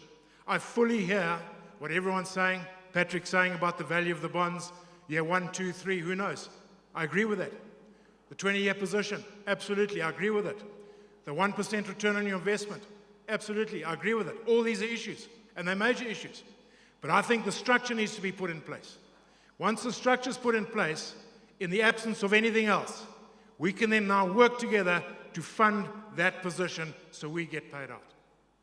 So my suggestion, not my advice, my suggestion, through you, Mr. Chairman, is that 4 months, it's not a long time that we have to wait for this. On the understanding, Raphael, that we work together now and we make this thing happen. We don't want to be sitting in December back in a hall like this saying, no plan. We have to make this happen. And if what has been pledged by government can take place, Andrew, I think we've got a real chance of doing this.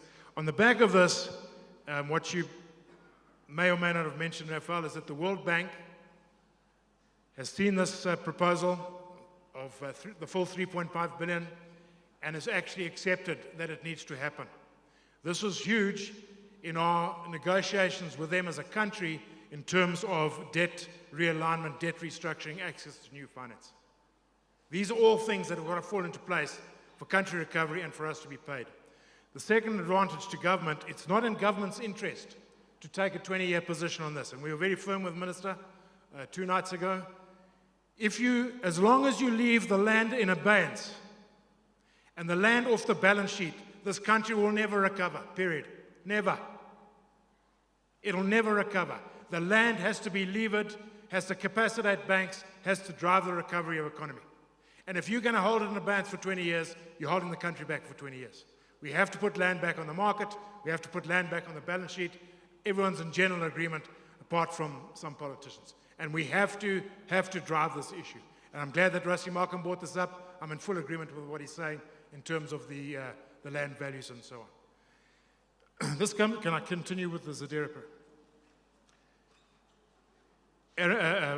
Both Newstate partners who are working on behalf of government and Aaron Fox, who've been working on behalf of us for the last year in our case and 18 months in the case of Newstate, wherever they've gone to traditional lenders, both bilateral lenders, private markets, they've come up with the same restriction, and that is of Zadira. They suggested to us, Aaron Fox, and there was a thing that went out here, we were taking on the Zimbabwean government, going to crash Zadira. No, not the Zimbabwe government, the American government. We're going to come in conflict with them. That is not what we're trying to achieve. What we're trying to achieve, if we allow this to happen, and it'll go to the farmers themselves, is to allow Aaron Fox to produce a white paper to see if they can soften Zadira within the limitations of what is preventing us from securing funding to finance the farmers. That is what is on the table, and that is what would need approval from yourselves. Because if we can do that in a line with paying these bond issues out, debt restructuring, 60% discount is what's been thrown on the table if we were to be round the table, and debt forgiveness and so on, we really have a chance of turning this thing around. So that is basically where we are, Mr. Chairman.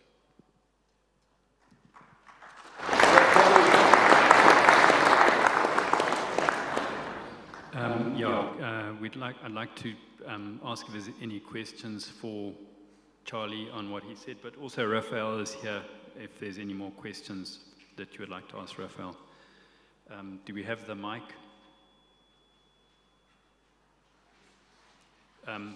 Okay, maybe start at the back and then let's work forward.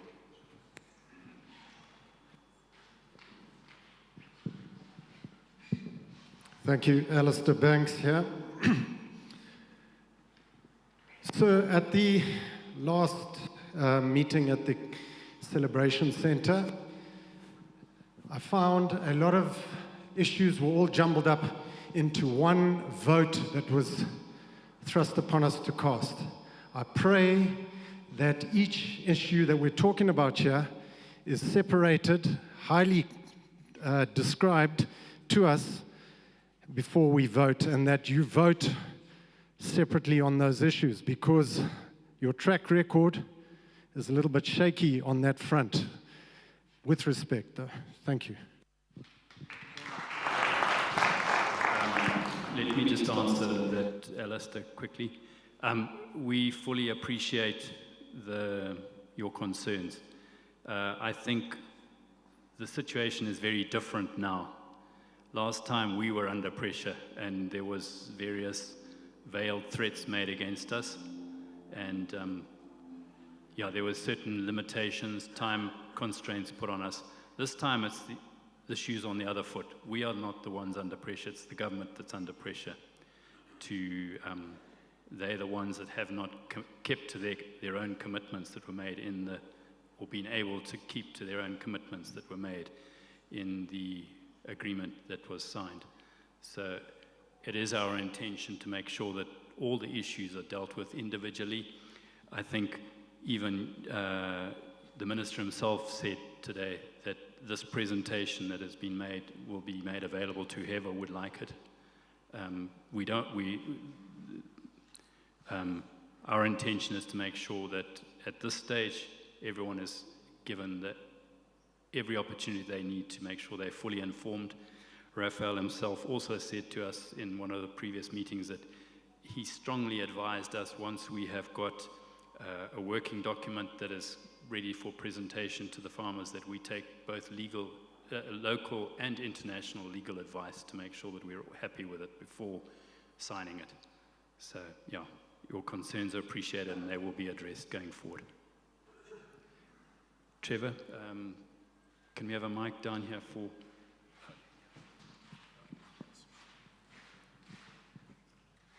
Thanks, Mr. Chairman. Trevor Gifford. Mr. Chairman, you know, one of the biggest issues we're facing in Zimbabwe and have for some time is the constitutional crisis which we face is being brought about because not all Zimbabweans are equal.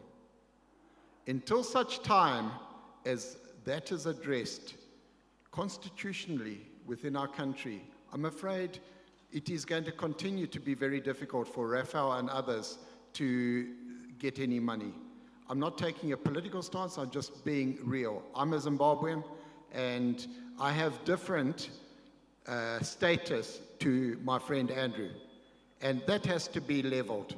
If that levels, Raphael's job will become very easy.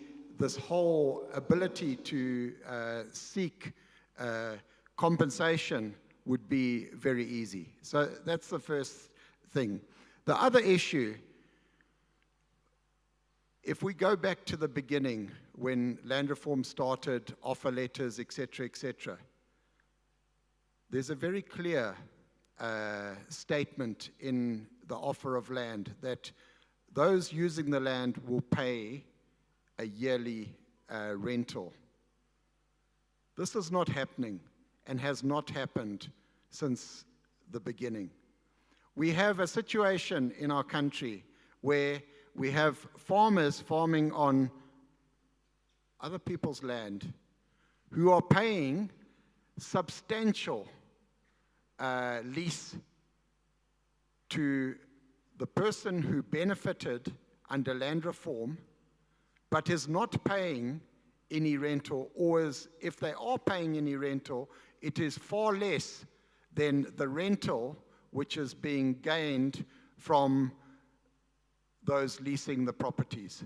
All right? So, guys, let's be real.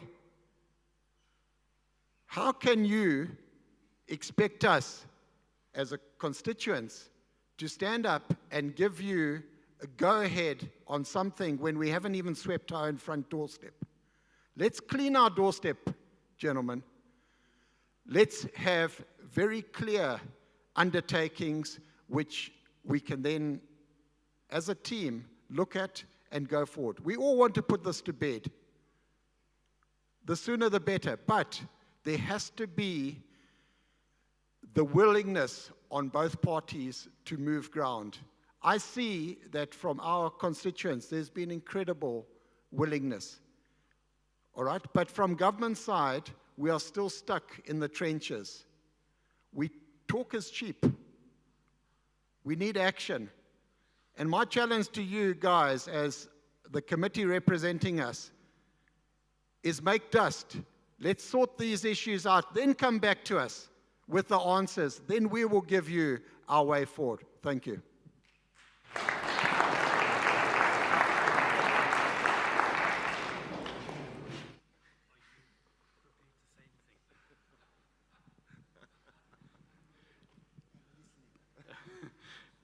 Trevor, your points are well noted, and we are well aware of the challenges, and I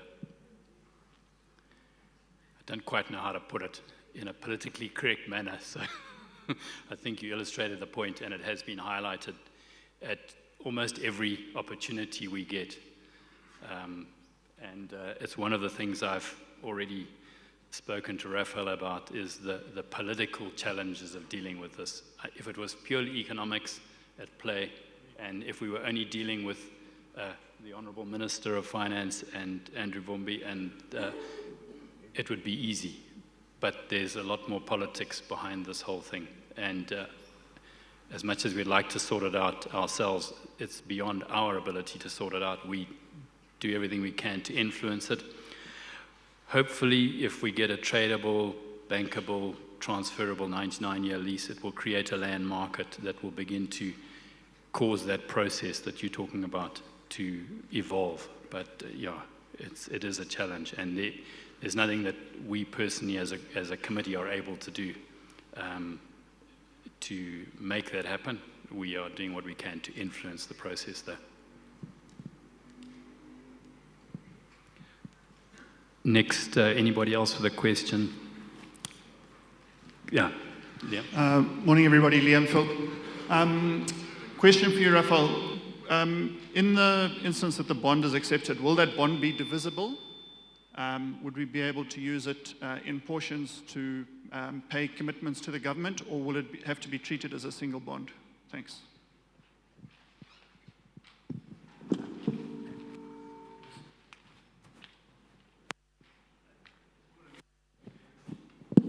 I understand your question. You're asking me to talk about what we're proposing here or what has happened in other countries? So what I'm proposing here is exactly what you were mentioning, if I understand correctly. So the question was, how can you use the bonds? So it's not just to monetize them and sell them, but you can use them to offset any liability that you have. Or, like the gentleman explained before, if you can find another party who owns money to the government, royalties, income tax, whatever it is, you can find a way to sell it to him, then he can use that to make the payment to the government. If I put 100,000 bonds, can I use 50,000 of that? Oh, yes. Oh, I see what you mean. So the bonds will be in particular denominations. Usually, let's say 1,000 face value per bond. So you get the equivalent of that on your liability. So you can sell any portion of those bonds. You don't have to sell the full amount. You can sell what you need to sell. So they'll have a nominal amount per. We haven't discussed what the denomination it is, but it's usually about let's say it's usually about $1,000 face value per bond.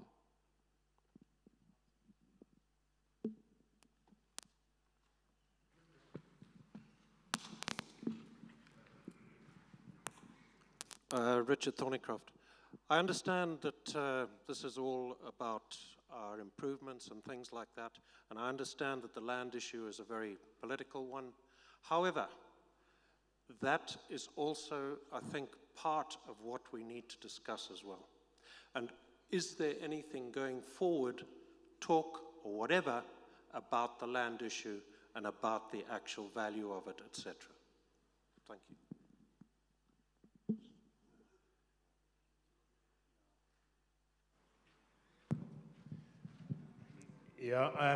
Yeah, thanks for that question. It's a vital point, that, and I'll just go back to what Trevor was saying, and I agree with Trevor Gifford, absolutely. Until such time as that equal rights across the entire Zimbabwe spectrum are put in place, we're forever going to have an issue here.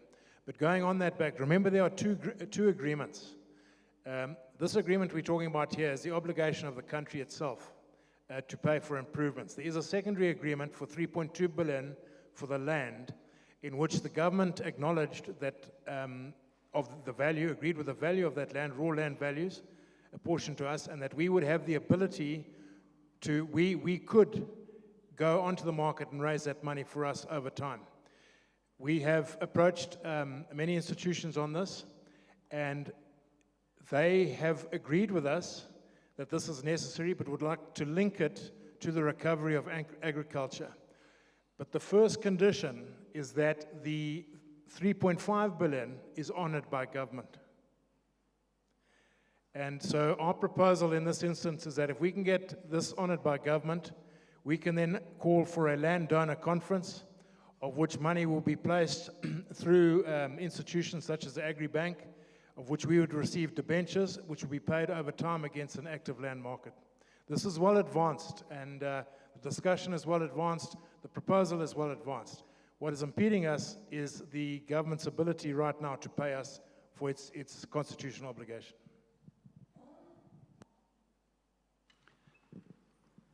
Thank you, Charlie. Barry? Walk up, Barry.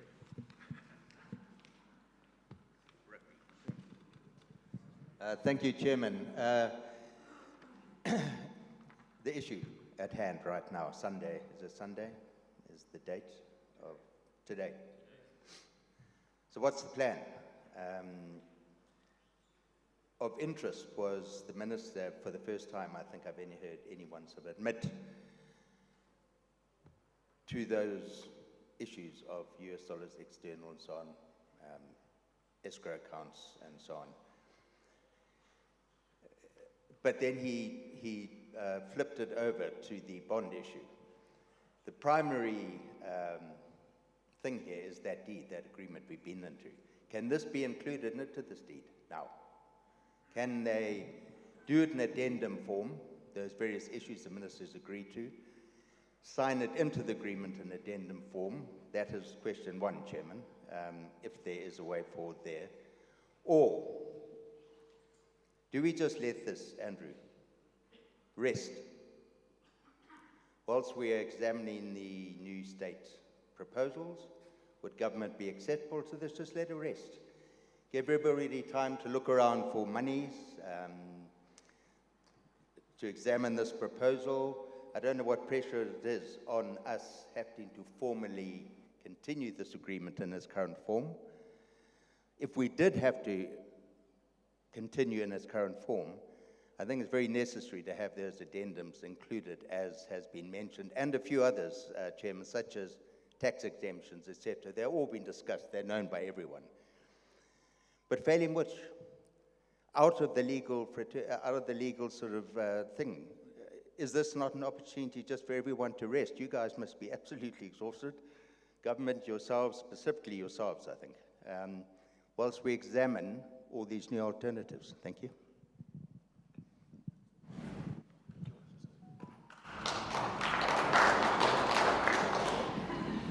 Thank you very much for that contribution. The way this is my own first reaction to this question. I think we have a global compensation deed which is creating the obligation, right? Now, the bond is the method of payment. Now, we can decide to say the issues being raised can be an addendum within the global compensation deed, which we all sign off, or the issues become part and part of the legal provisions for the bond terms themselves. So I think that's something we can discuss and agree where they should be. But for me, I think I would prefer it to be, since they pertain to the actual payments, I think it would be proper to put them as the legal issues for the bond itself. That's my own opinion. Thank you. Thank you, Andrew. I would also like to comment, and certainly not from a legal perspective, but my understanding is that the terms of the deed were laid out, the payment terms were laid out in the deed. If we are going to vary those payment terms and go the route of the bond, there's going to have to be an addendum to the bond. And that gives us the opportunity to also include the provisions that have been requested, as well as to ensure that those provisions are in the payment instrument as well. So that would be my answer. Yeah, so if we don't go the way of the bonds, then obviously because once we have a firm proposal, it will have to go to a referendum, and if it's rejected, then the agreement falls away. I'm not trying to cause disharmony here. All I'm saying is the primary agreement was the deed with the conditions, which omitted some very important aspects. From that came the proposal of the bond.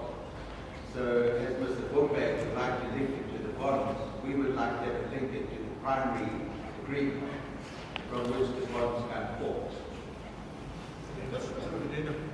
Yeah, I hear what you're saying, and I agree, because I mean the bond is based on the agreement, and if the bond doesn't fit in with the terms of the agreement, you've got to do an addendum.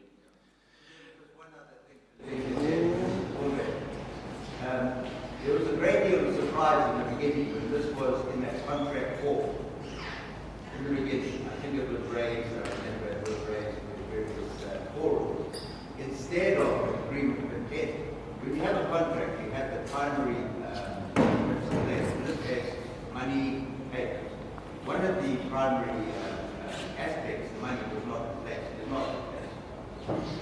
So therefore, normally a contract of such a nature is born up with an agreement of intent, which is a pathway to the parties, but it is not binding, which gives people space in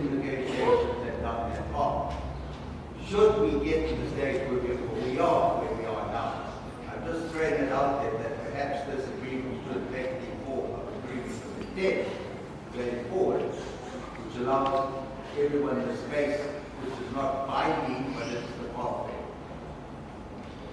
Thank you, Barry, for your comments. I think we are taking notes and we'll go back and listen. And our intention is to make sure that everyone has the opportunity to comment and to give input. I'm sure there's many people who have joined us online, and obviously they can't contribute in this face-to-face meeting, so we will make available, give them the opportunity to give us some written input as well, which will all be taken into consideration as we move forward. The Minister spoke of the technical team that would need to negotiate and work on this, the structures going forward, so all of these things will be included as we go forward. Can we have a question here first? Mr. Chairman, not a question, but a comment. I think we must accept that if we accept to receive payment in bonds, that because of the sheer volume of these bonds overhanging the market, and if government doesn't redeem, people will be going around the market and sell those bonds, and they will have to accept 75% or 80% discount, and I think we must be forewarned that we may end up with useless pieces of paper.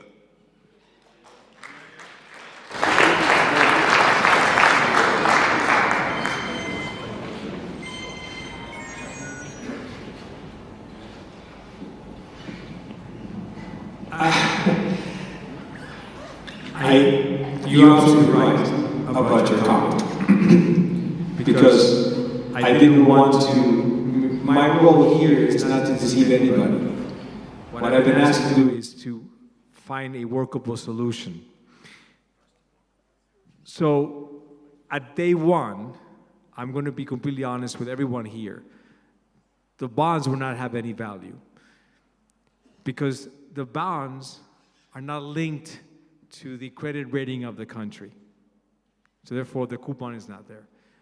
But I think what we're trying to achieve here is to do what happened in Indonesia and what happened in Russia, is to allow the government a little bit of time to complete the process of arrears clearance, redeem its credit rating, and then over time, you'll see the value of those bonds increase. That being said, sir, just because the value that somebody that is outside of the country will not assign any value to those bonds doesn't mean that there'll be other Zimbabweans or companies working in Zimbabwe that needs to make a payment to government can actually intermediate those bonds. You might be able to sell them later on. I don't think they'll buy them to you at 100 cents on the dollar. Because they're gonna take a risk, right? So they're probably gonna be bidding something lower. But I think with time, you'll see the value of those bonds increase. But I have to be clear, and Mr. Wumbe, and I said this to Mr. Wumbe is the best chance that this country has to clear the arrears and to redeem this economy. And we were discussing this issue, and you raised the issue of the bonds. The World Bank is not going to support this economy if we come up with a solution that is not workable. So you have to be paid. You won't be able to be paid in cash. And I think that whoever negotiated this agreement in the Global Compensation Deed a few years ago, hoping that the money can be available today, had a hope. But the situations, the factors, the elements that would have allowed that to happen never took place. Something was missing. The Global Compensation Deed was signed, but there was no agreement to finally pay it. Mr. Wumbe is calling this the payment mechanism. This might be the trigger that allows you to change this country going forward. I know somebody said to me just a few minutes ago, how can I sit here and tell you to trust this economy, trust this government? I can't. I don't live here.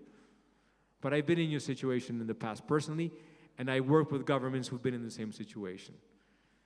The important thing is we move forward. And I'm going to be honest, there are countries who have not been able to do it, but there have been countries who have been able to do it. My hope, and it's just that hope, is that this country is one of those countries who can survive it and can get it done.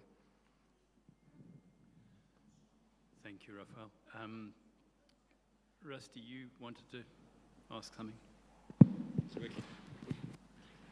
Hello? Yeah. Sorry, I just want to bring one thing to mind, and sorry, I'm not known for my political correctness, but the problem is political. And if you're not going to talk about it, you've got a problem.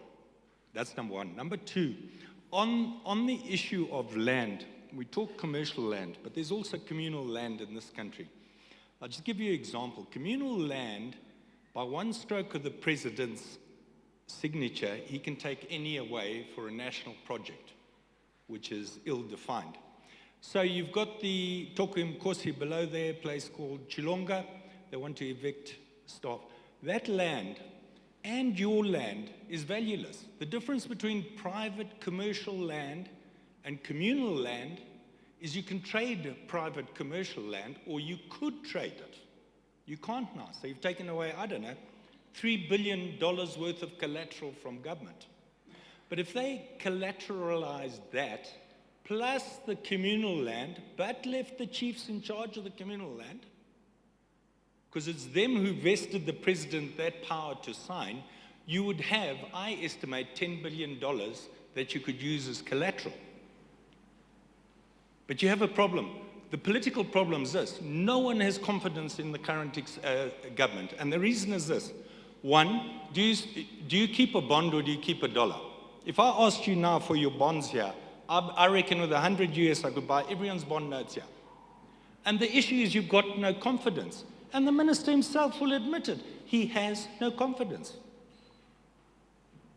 He's trying to gain your confidence. He says he's keen on exports, but there's the export retention, so that they can run the auction rates so people can buy to import things cheaper. It doesn't make sense. So that's what I'm saying. The elephant in the room here, and let's solve the issue now. We and you as a committee have to get government to agree that land is tradable. There is no other way out of it. We will not be able to borrow money from anyone. So I'm begging you, the government have to understand that land has to become tradable. I'd like to just go back, I think it was Trevor's thing on indigenization. If you've got 00 in this country on your citizenship, you are a second-class citizen.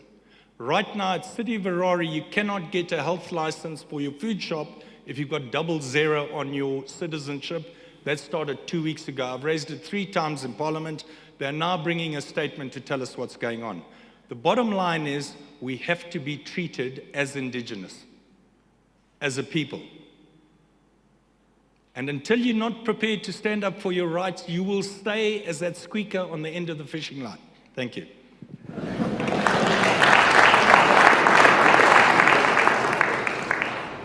Can we have the mic over there? Dion Turon.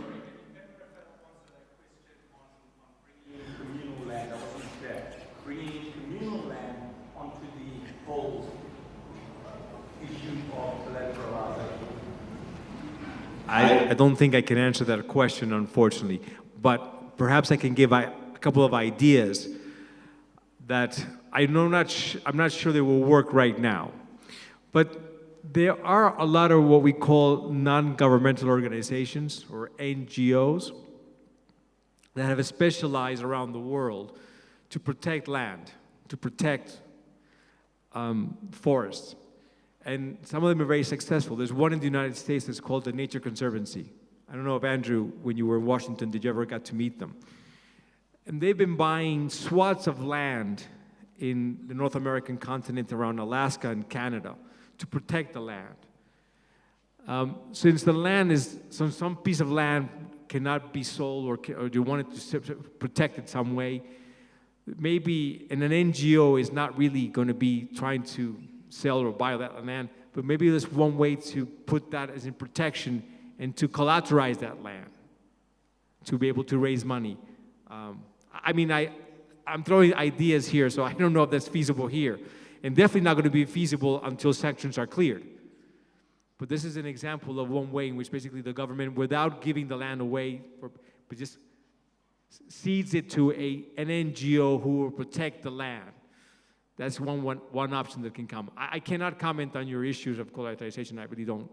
I'm just a financial advisor, but that's just one idea. This is just one idea that comes up that can be considered, but in the future, not now, unfortunately. Thank you, Raphael. Dion?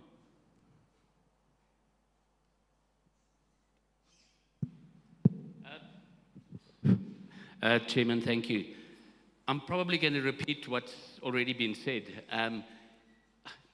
You've got to understand that a lot of us, or most of us, are sitting here very skeptical for good reason. The reasons that Barry's raised those points is because we don't trust our government. That's the bottom line. You know, Raphael, you spoke about creditworthiness. They don't have creditworthiness for good reasons. And until those get sorted out, we remain skeptical. I believe government want to sort it out, and we want to sort it out. It remains in government's hands to try and get that creditworthiness back and the trust. Otherwise, it's not going to happen.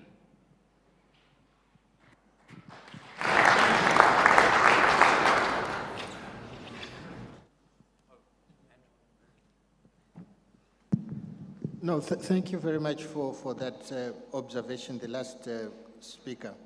I think that's why precisely we have the strategy for arrears clearance, debt relief, and debt resolution.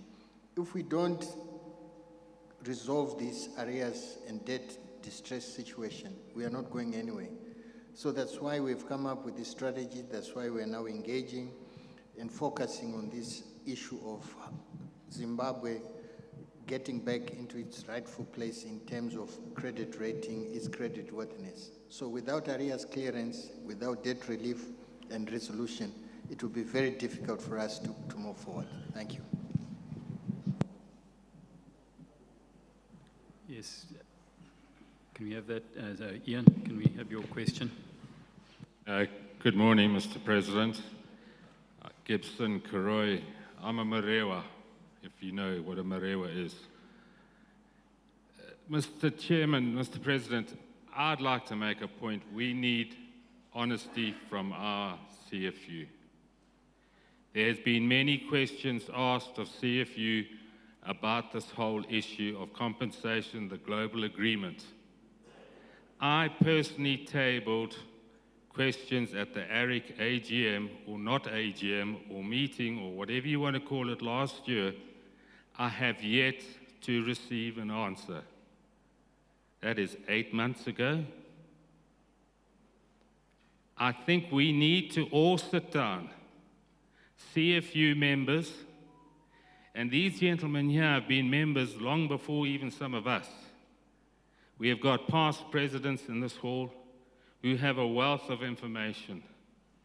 We have people in this hall who went to the Landowner Conference of 1988, who've made suggestions. But until we sit down as a union and be honest with ourselves, we are going to get nowhere.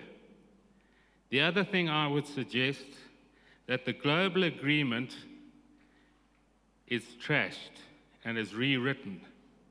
When we last met as a quorum or a forum at the Celebration Center, we were told, or I was told, but I'm going deaf, so if I'm wrong, please correct me, that those people who were going to vote no in that referendum you asked us to vote in, we would be asked later why we voted no and what we didn't like.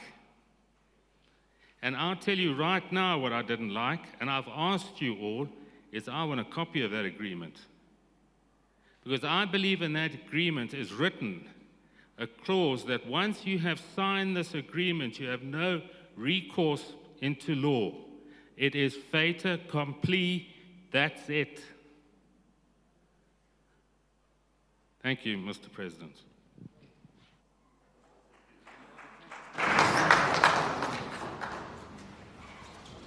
Ian, thanks for your comments. Maybe we need to discuss with you afterwards. There is in the global agreement a deed of accession which you as an individual would have to sign when you accept the terms of the agreement. And part of what has been included in the proposals going forward is that those deeds of accession would be held in an escrow until such time as you have received your full payment. So that was not in the original agreement. And this is part of the process going forward. The agreement itself is available. If you would want to see it, we did circulate it. But anyway, I don't think now's the time to take too long over this. Please, can we talk afterwards?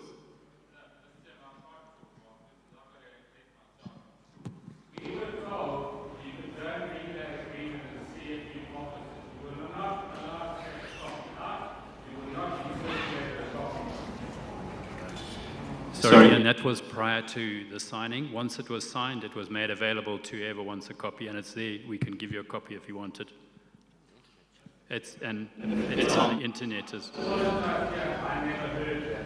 Even prior to the signing, that we should have had access to it, so we knew what our elected members were signing.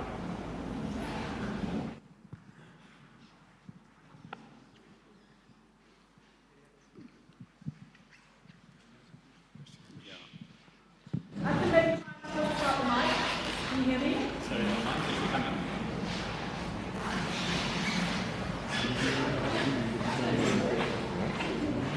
Hi, Linda James. Good afternoon. A gentleman raised earlier basically the question that the agreement should be renegotiated and it should go back to the original quantum figure that was valued by government of Zimbabwe. And then the minister today said that these are things to renegotiate. He actually said that.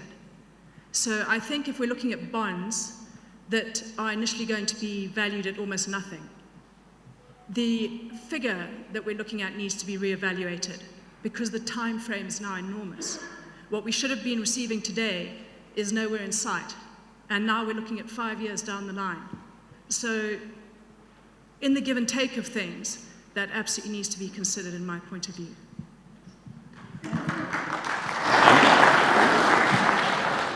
Raphael, can I ask you to comment? The valuation that was agreed on the assets, which this compensation relates to, was 5.2 billion, if I remember rightly. 5.4 billion. What would be the impact on government finances if they were prepared to give us a bond for 5.4 billion as opposed to 3.5, which was a figure agreed on the basis that we were going to get our payment within a time frame of 4 years, 50%, which was due on the 29th of July last year, and then the balance over with 3 installments. Well, Mr. Vumbe is here, but so just give you a little bit of background. I was in Washington, D.C. about 3 months ago at behest of the Minister of Finance to socialize what we presented to you. And I know that many of you were asked the question, why does the World Bank or the IMF have any say in what we're about to sign or discuss here? But unfortunately, they do have a say. Because going back to your original question before about credit rating and restoring credit worthiness, it has to start with them. Because they're the ones who are going to manage the process. Mr. Vumbe's job is going to be impossible if he cannot show that he can move forward. At the moment, I can tell you that the World Bank believes that 3.5 billion is impossible. They actually we'll speak to Mr. Vumbe, try to convince him not to issue 3.5 billion today. I think that our discussion with them is, if we don't do it, we can never settle this. So can you imagine, and I'm not saying that the minister's not going to have the discussion with you, from a technical perspective, from a financial perspective, if we have to go back, if Zimbabwe has to go back to the World Bank to tell them that, oh, it's not 3.5 anymore, it's now $5.4 billion, which is, I think, about 65% of GDP, I think that there is no opportunity, viable opportunity, to get the arrears clearance passed. Because remember, what we're trying to achieve here is that we're going to go back to the World Bank and tell them that we're going to protect these bonds. We're going to ring fence them. So they will not be subject to any comparability of treatment in the international community. So that if, I do not know, I don't want to put numbers here of what arrears clearance will come. I don't know what debt forgiveness, what debt relief will be put for the international community. That's a negotiation, and there are clear targets that you have to follow. So, but assume for the sake of argument it is 50%. If there's Mr. Bumbe, because he's the technical person who's going to have to do this negotiation, is told that he will only get it if there's comparability treatment with these bonds, then his hands are tied. So we already began the socialization process of the 3.5 billion. I think that they will take it. But 5.4 billion, I think, it will be very much impossible. I think there must be another way to think about this. I don't know, Mr. Bumbe, do you want to comment? Thank you, Raphael. How was the figure of 3.5 billion arrived? The 3.5 billion was part of a negotiating process.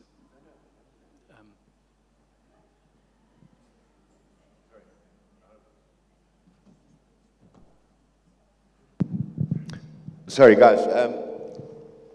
When we were negotiating with the government, we had the two committees that were formed. Government's position at that time and the offer that they put on the table was $1.2 billion.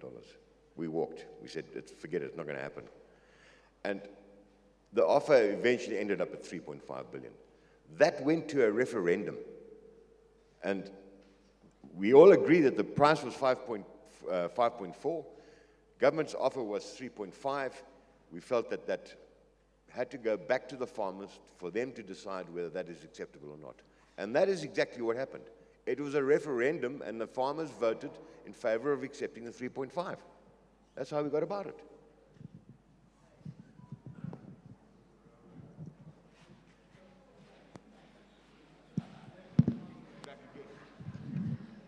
Yeah, guys. Yeah, Harry, I'm intrigued by this because, you know, if you look at sort of international law, bilateral protections, us as citizens, be it B-class citizens, the law says that we should all be treated equally. All right? So I really have a difficulty here to understand where it's very quick for us to be able to take a discount as nationals when those with bilateral protection agreements are going to get what is deemed as acceptable under international law. There are already at least 2 cases which have gone to the International Court of Arbitration or Settlement, and they have been ruled on. Now, really, we're poor negotiators if we don't go to the basics of what is good for the goose is good for the gander. The reality is, Harry falls under the Dutch agreement, all right? So Harry has got a different value to what I get. I find that is absolutely unacceptable, all right?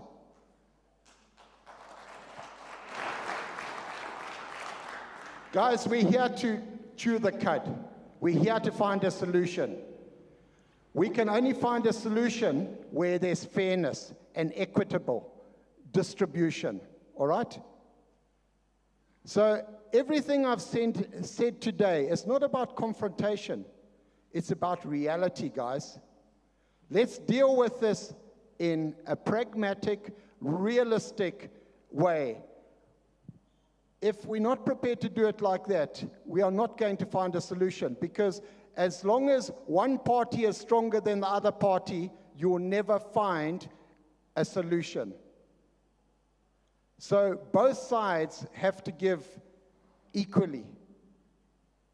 So for me, I'm very clear that there's a lot of work that needs to happen before we can even go to any sort of referendum or any further discussion on this matter, because really government needs to come to the party, address the second-class citizenship, and address the reality of what is due.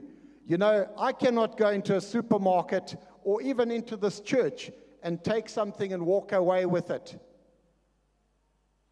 What gives our elected representatives the right to be able to do that and not be held accountable? Guys, we're part of a global village. Let's be realistic. We may be tough in our own little tribe, but the reality is we're part of a global village, and until such time as we conform to a global village, we are nothing. Thank you.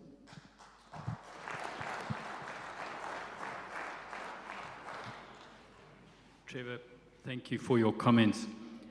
I would like to ask you, if we give you the task, how do we proceed to do what you've said we need to do? And how many years do you think it will take to get that done? What are our chances of success? We as a group here have focused on our aims on trying to get some money for those who desperately need it. And we're doing the best we can. There are huge, there are huge, much bigger issues, but yeah, we don't have the resources to deal with those. I don't know whether we are the right people to be dealing with those. Andy, not to go on and on, but yeah, look, we appreciate. All I'm doing is being honest, all right? If we're not honest, we're not going to actually put this to bed, all right? There is great appreciation for everyone that's played a role. And it's not only this committee. Let me tell you, this has been going on for many, many years, all right? So, guys, we team farmers looking for a solution, but we need to respect one another as well. Thank you.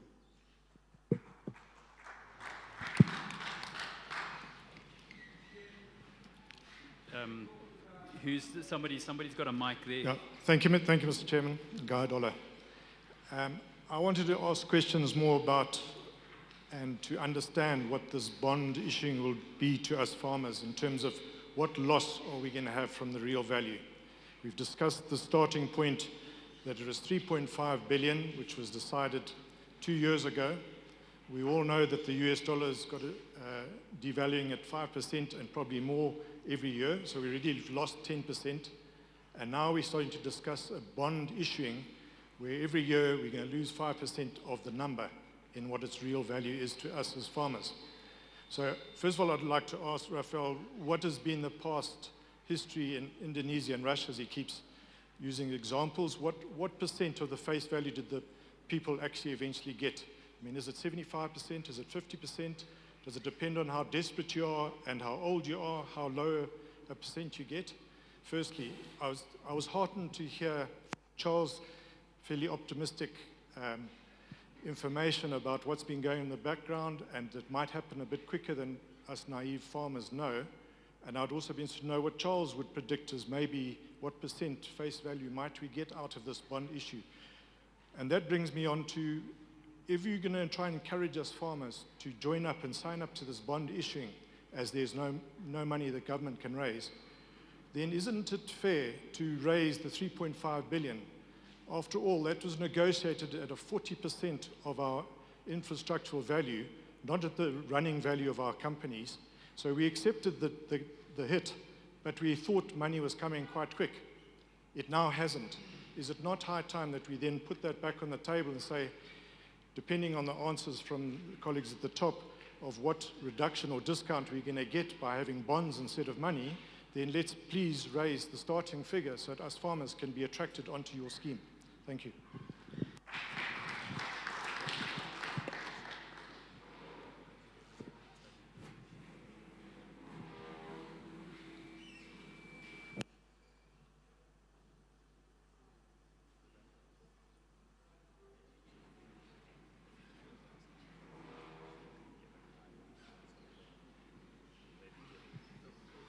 Sorry, sir. So I think just to be sure I understand the question is what will the value of the bonds are, right? That's really at issuance. I think we've discussed it before. And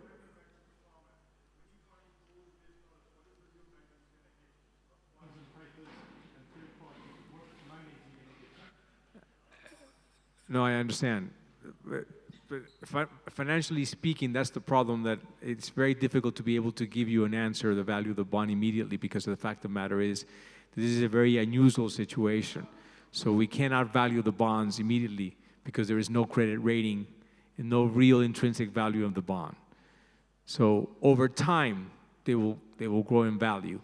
So, but the important thing is that you will receive compensation as we go along. So there's an interest payment every year, and that will allow the bond to increase in value. Now, if you want to monetize it, to sell it in the market, somebody who wants to buy it from you will probably pay very little for it. So if you were to sell it tomorrow, like if you get this bond issued today and want to sell it tomorrow, I would probably assume that it's worth maybe, I'm taking a guess, 10 cents on the dollar. But you have to keep it. But over time, you'll have that ability to do so. I know it's not the news, it's not good news, but it's the reality that we have to face. But we have to be pragmatic. If we do not solve this problem, we're never going to be able to get out of it. Thank you, Raphael. Yes, Jean?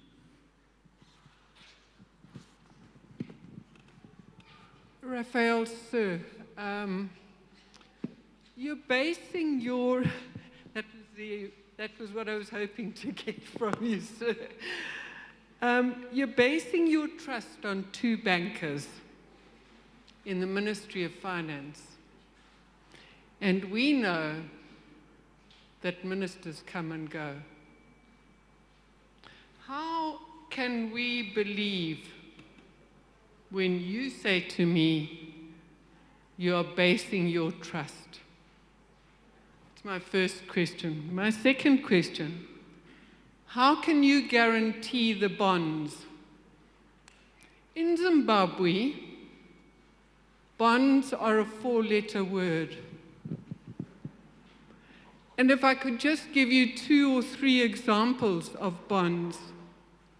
In 1980, when many of our people decided to leave the country and settle elsewhere and wanted to take the money that they had got from the sale of their homes, for example, they were unable to take their money with them, and the Zimbabwe government, with the same party in power, promised them that if they took their money and put it into 4% 20-year bonds, as soon as possible, the money would be collected and they would get their money. And Brigadier West sold his house to me for $46,000 and put his money into 4% 20-year bonds, and died destitute in the garage of his daughter's home in Durban. Never got his money. Because in 2000, his $46,000 that he had put with the bank, with the Reserve Bank, was worth absolutely nothing. Now, you may not resonate with that, but in the 2000s, our government, with the same party in power, gave us agricultural bonds. And we've had lots and lots and lots of bonds since then.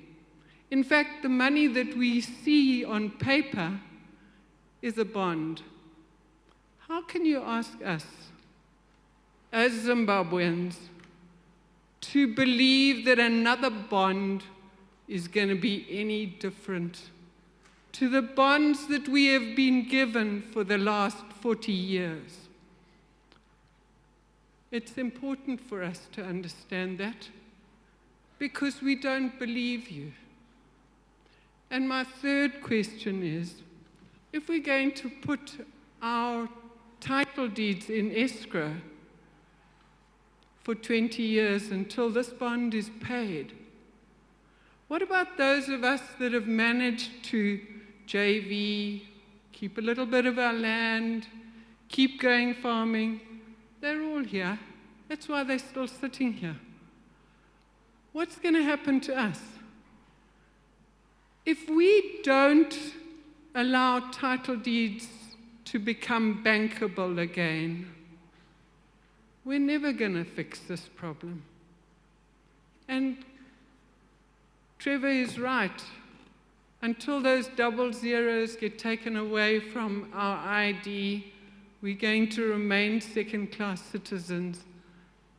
And then where do we go? So I don't envy you, sir, the job that you have taken on. I admire your tenacity, and I hope you'll run the distance with us.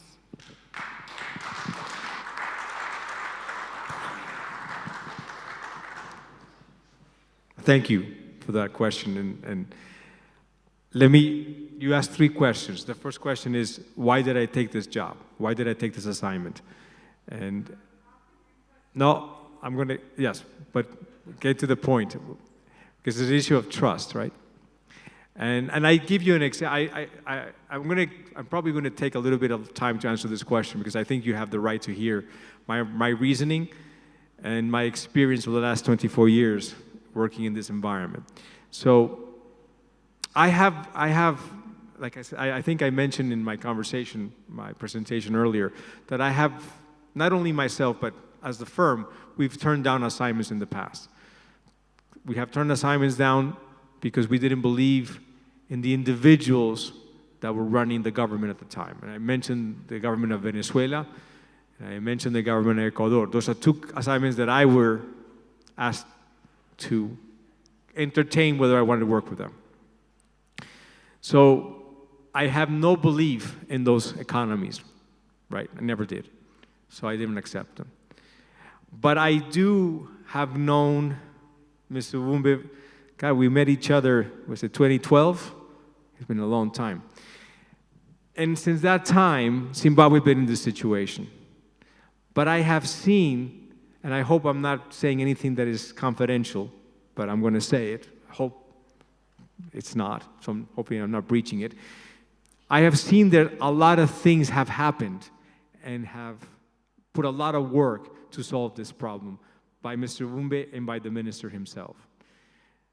There is an arrears clearance plan that is already in place. It has to be executed, but there's a plan. There's a roadmap to be followed. And right now I can see what Mr. Wumbe is trying to achieve, to convince the international community that their plan works and is worth something.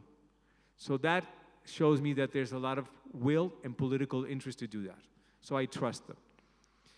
Now, I cannot give you complete guarantee on the full government, because I'm not working for the full government. I'm only working for the Ministry of Finance. That's who I represent. So yes, it's a leap of faith, but in the structure of the bonds, we are trying to provide you with some sort of legal provisions that provide you with some comfort that there is at least commitment that they're going to try to honor this deed. But you're absolutely right. Ministers and officials, they come and go. So, and that happens, and unfortunately that's not endemic or innate to Zimbabwe. It's innate to any country in the world. So I'm hoping that while Mr. Wumbe and Mr. Minister are still here, that this agreement is ratified by Parliament and there is at least a legal basis for you to have that respected for you. And that's one of the reasons why these gentlemen here fought really hard to ensure that those deed of accessions are kept in escrow. It's your ability to have leverage on this government, because you're absolutely right. Until they're actually released by you, the government cannot move forward. So that's the legal reality that we can have. In terms of international law, I sympathize with you, and I completely understand that this has happened all around the world. The case of Argentina, for example, I think I was mentioning to somebody who was here. Argentina is the biggest serial defaulter country in the world. Has defaulted 10 times on his debt. Back in 1951, the first time that a government defaulted was Argentina, and that's why the Paris Club was formed. The Paris Club is a group of creditor countries that meet in Paris to decide when a very poor country can't make the payments. And Argentina issued billions and billions of dollars of bonds, not just to the domestic citizens, but internationally as well. And some banker told a pensioner in Japan, in Italy, in Germany, to accept bonds of 9%. And they said to those pensioners, believe that this country is never going to default. You're going to pay 9% when interest rates were, let's say, 3%. Somebody believed it, and they lost it. And the story goes around all over the world. I'm not a banker. I've never been a banker. I'm an economist. I worked for 10 years at a central bank at the United States, by luck. And I've been working in 30 years, the last 24 years, helping countries that want to get out of the situation. So it's very difficult to say every investment, whether it's a bond, whether it's equity, whether it's you invest in anything, any property, there's always going to be risk. Risk that the bond is not paid, risk that the equity, that the company that issues equity goes bankrupt, risk that property prices collapse, therefore you lose the value of your land. I mean, that's always the downside, but there's also upside risks. What we're trying to do here is to start, we're basically starting from scratch. And somebody has to take that leap of faith. So I know that I am not Zimbabwean, I know that I'm not here, and I'm not minimizing any of the issues that you've raised here. All I'm simply trying to do is to broker an agreement that can be beneficial for the government and beneficial for you. But ultimately, you want to be paid $3.5 billion. You're owed $3.5 billion. But the government, well, the global compensation deed that I've seen, in which I based... Understood. And that's the reason why I've been, with these gentlemen, we were going to ring fence these bonds. So there's no more haircut for you. The question is, when are you going to receive the money? So yes, time value of money has a play here as well, but so does the government's ability to raise the capital. If you give us $3.5 billion worth of bonds and we want to redeem them early, you're going to take another haircut, sir. No. What we're trying to do is a voluntary basis, so that you can keep the bonds. I understand. I just wanted to answer the question because we're trying to figure out how to be able to get you there. But over time, and I think one of the provisions is that when arrears is cleared and there is ability to either sell assets or to raise more money, then the government will be able to start paying it faster. There's one more question that you ask, and is the issue of I'm sorry, you want me to? I don't want to take time, but I just really wanted to answer all your questions, because I really do understand where you're coming from. And I'm not trying to, I would be disrespectful of all of you in insulting you if I were just being here to just tell you that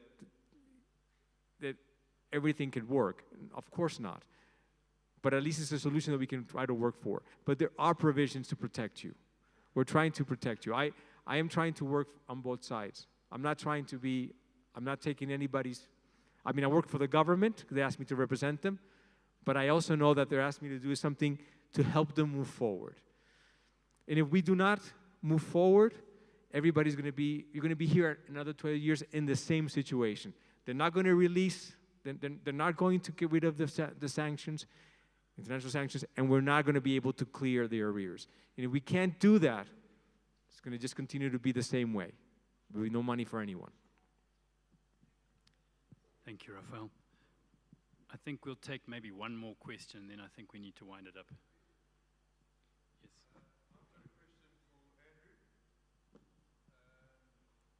We keep on talking about trying to find finance externally. What about internally? We've got members of our society who've become billionaires in fuel, diamonds, gold, platinum. In the last few years, there are a couple of individuals here with stated wealth of 3.5 billion. Okay, we keep looking at externally. What are we doing internally?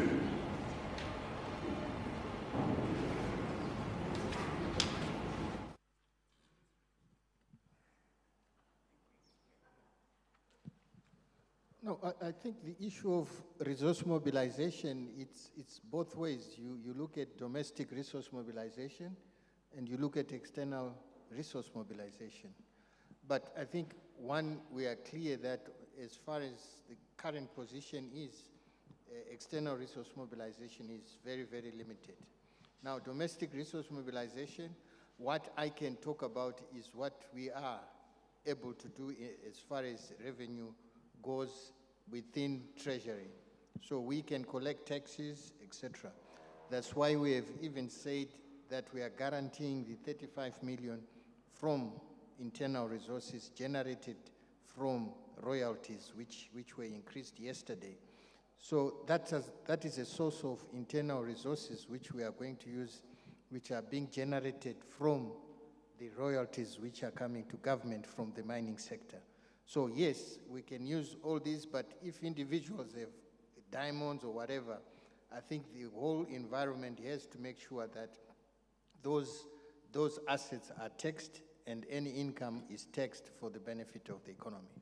So there's a limit to what we can do, but I'm saying for now, we have committed the internal resources which we are generating from royalties to pay for the coupon payments, the semi-annual coupons which we are discussing under this bond proposal. Thank you. Thank you, Andrew. I think probably now is the time to wind up.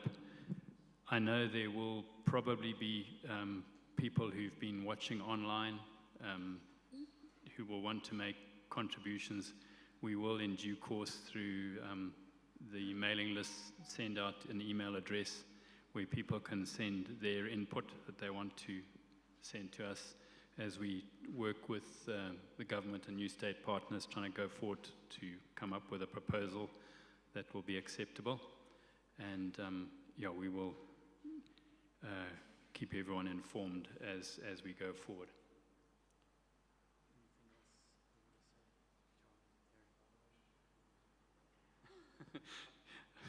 The comment here is that anybody who wants to be nominated for the new committee, we're all very, very ready to stand down and hand over.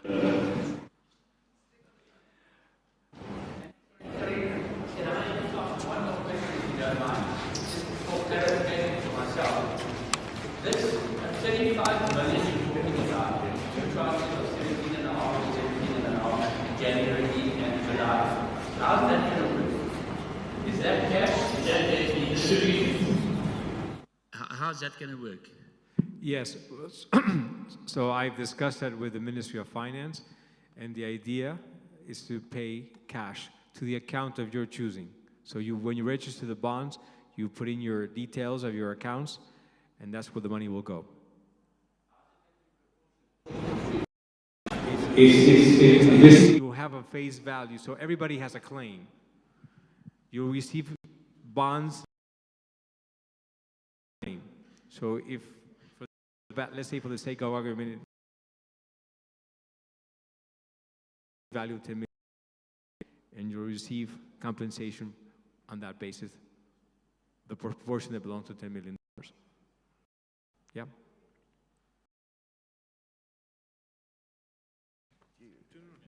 Turn the damn thing on. Just make a comment here. What's been presented here is a principle. Okay. The biggest discussed it with Andrew. We still have not agreed on that 35 million. It is an issue. We haven't got food enough.